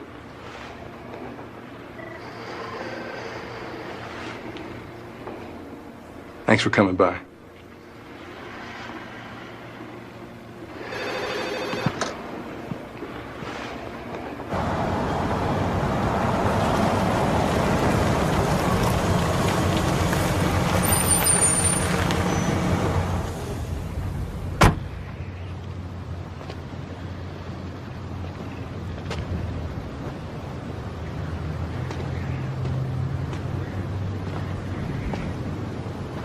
heard you met with Kane.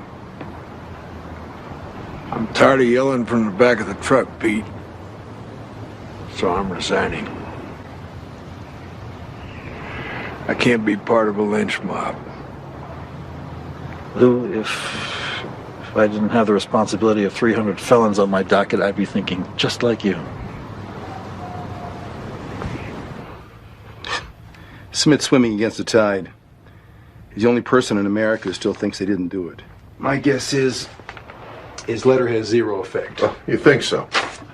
Listen to what he's saying. An innocent person will be indicted, and a vicious killer will remain on the loose to prey on some other innocent child. That's a double travesty. Come on, it's easy to knock down. There he is, a retired detective way past his prime. He only quits because he can't stand to be wrong. 6 months from now, if you go to trial, the defense will call him and he will be their best witness. It won't be his foolish theory then. He's got the whole case in his head. We hired him for an overview and he has one. Even if he's wrong about the Ramsey's innocence, he can cripple the prosecution's case. Not the case I'm putting together. It appears the grand jury will continue to hear from CBI experts, including forensic analysts who may be able to shed more light on the ransom note. As it stands right now, that letter may be the most revealing piece of evidence prosecutors will have to work with. From courtroom to crime scene, the grand jury investigating the JonBenét Ramsey murder made its first visit to the Ramseys' former home. It's where the body of 6-year-old JonBenét was found in a basement room, strangled and beaten, December 26, 1996. It's a place these jurors know too well through documents, testimony, and photographs. It's a place they now know in person. Though no one outside the grand jury courtroom knows exactly what's going on the inside, it's certainly been a careful and painstaking process that will likely culminate in the testimony of the two people who remain under suspicion in JonBenét's death, her parents, John and Patsy Ramsey. If there was not a grand jury going on, perhaps there would be a candlelight vigil. If there was not a sense that there's some movement in the investigation, maybe we would have a candlelight vigil. 4 alternate jurors were dismissed today from the JonBenét grand jury, and informed sources say this means prosecutor Michael Caine will ask the panel to indict either John or Pat.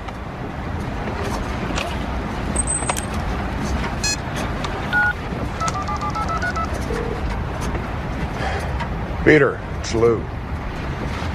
Listen, I know Caine thinks I'm crazy, but could you ask him to at least hear me out? Please. Let me at least sit down with Caine's assistants.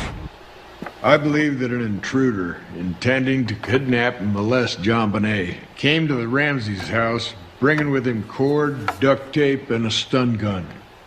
He searched the house for a point of entry and discovered that every door and window is wired to an alarm. After discovering an open and broken cellar window, he climbed in, leaving a scuff mark. There's fresh entry at that window. Then he made his way upstairs looking to write a ransom note on the premises so that neither paper nor ink could be traced back to him. After finishing the note, he returned to the cellar to wait. The Ramseys come home.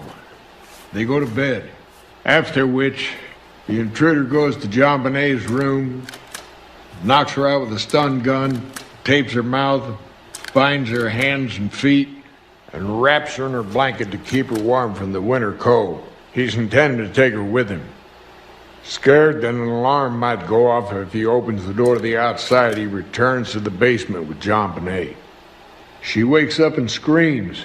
He silences her with his flashlight, quickly takes the cord used to bind her feet, makes a garrote, kills her, and hides her in the wine cellar.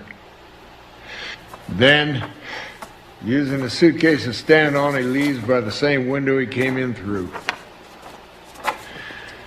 Good presentation, Lou. I take this to Caine. I'm asking him to shoot himself in the foot. You have to recognize that I feel conscience-bound to present. Are you saying you'll go public? I repeat, I'm conscience-bound. But if you're invited into the grand jury room, your remarks will be sealed. I want the grand jury to be able to decide fairly. That's far more important to me than public exposure. Courthouse observers are speculating that the appearance of Lou Smit and John Douglas before the grand jury could create enough doubt among the jurors to thwart efforts to bring an indictment in the JonBenét Ramsey case. See, if we indict and bring this to trial, you can't argue, ladies and gentlemen of the jury, the evidence of this case is very clear. Either Mr. or Mrs. Ramsey killed their child and the other one covered it up. Well, I mean, that may work in the movies. But if you can't show which one of them did it, there's nothing you can prove beyond a reasonable doubt. Now, Mike, I've been in every grand jury session with you. And I don't know. Now, it's yours to run. I have to sign any true bill you bring in. So I'm asking you, is the case there?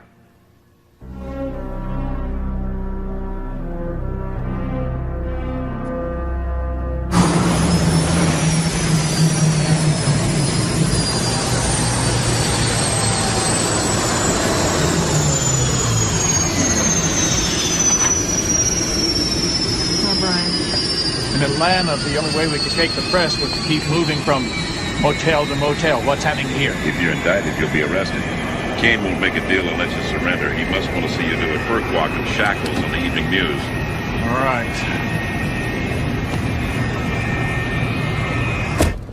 After more than a year tethered to the JonBenét Ramsey murder probe, 12 Boulder County grand jurors appear ready to go home and perhaps ready to relinquish the case they've come to know so well.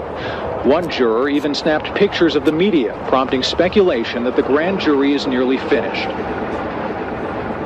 I think it's time to let things go with that one for sure. You know, the cops definitely should keep the investigation ongoing, but, the hype going around and people talking about it all over the nation still and stuff, it's like beating a dead horse. On the last day of deliberations, the Boulder grand jury had county escorts to buffer them against a media that was growing ever impatient. By 3:30, the 12 Boulder County residents exchanged hugs and walked away from the JonBenét Ramsey case for good. Soon, word was out that a significant announcement was about to be made. A mob of cameras, mics, and cell phones descended on the Justice Center. We're going to have a statement, but it won't be for at least 30 minutes. Let my people through. Sir? You guys look like you're standing around at the Vatican waiting for a puff of smoke. Mr. Kane, why do you look upset? Now, this grand jury has been working on this case for more than a year. We're going to be going to Alex Hunter very soon. Let's go back to the studio right now. Thanks, Raj. News 4's Brian Moss has been waiting for Alex Hunter to come out. Let's go to Brian now. Brian? Hi, Bill. Alex Hunter is just leaving the DA's office right now. We're walking alongside him. He's heading to a position over by Boulder Creek. In his left hand, several pages of material. He's wearing a gray pinstripe suit. He has a statement in his hand. Alex Hunter, after the grand jury process, about to make his statement as he heads towards a podium position, wearing a red tie. But we'll now obviously hear from him live as he steps up. And we're going to be giving you an order from Judge Stansted, who, by the way, is sitting in for Roxanne Balin, who is not available today.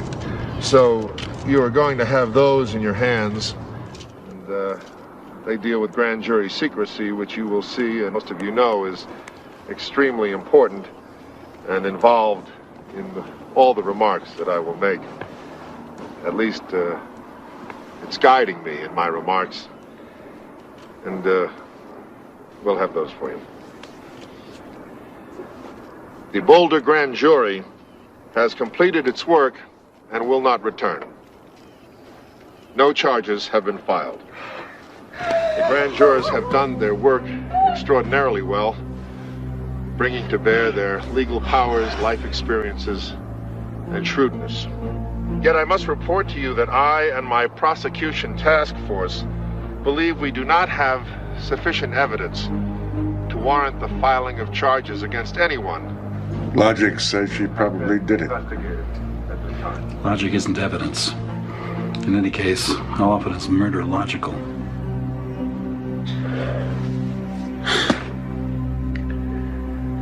I'm sure of it. Patsy killed her. No, Steve. A stranger killed her. No. It wasn't a stranger. A stranger named Patsy Ramsey killed her.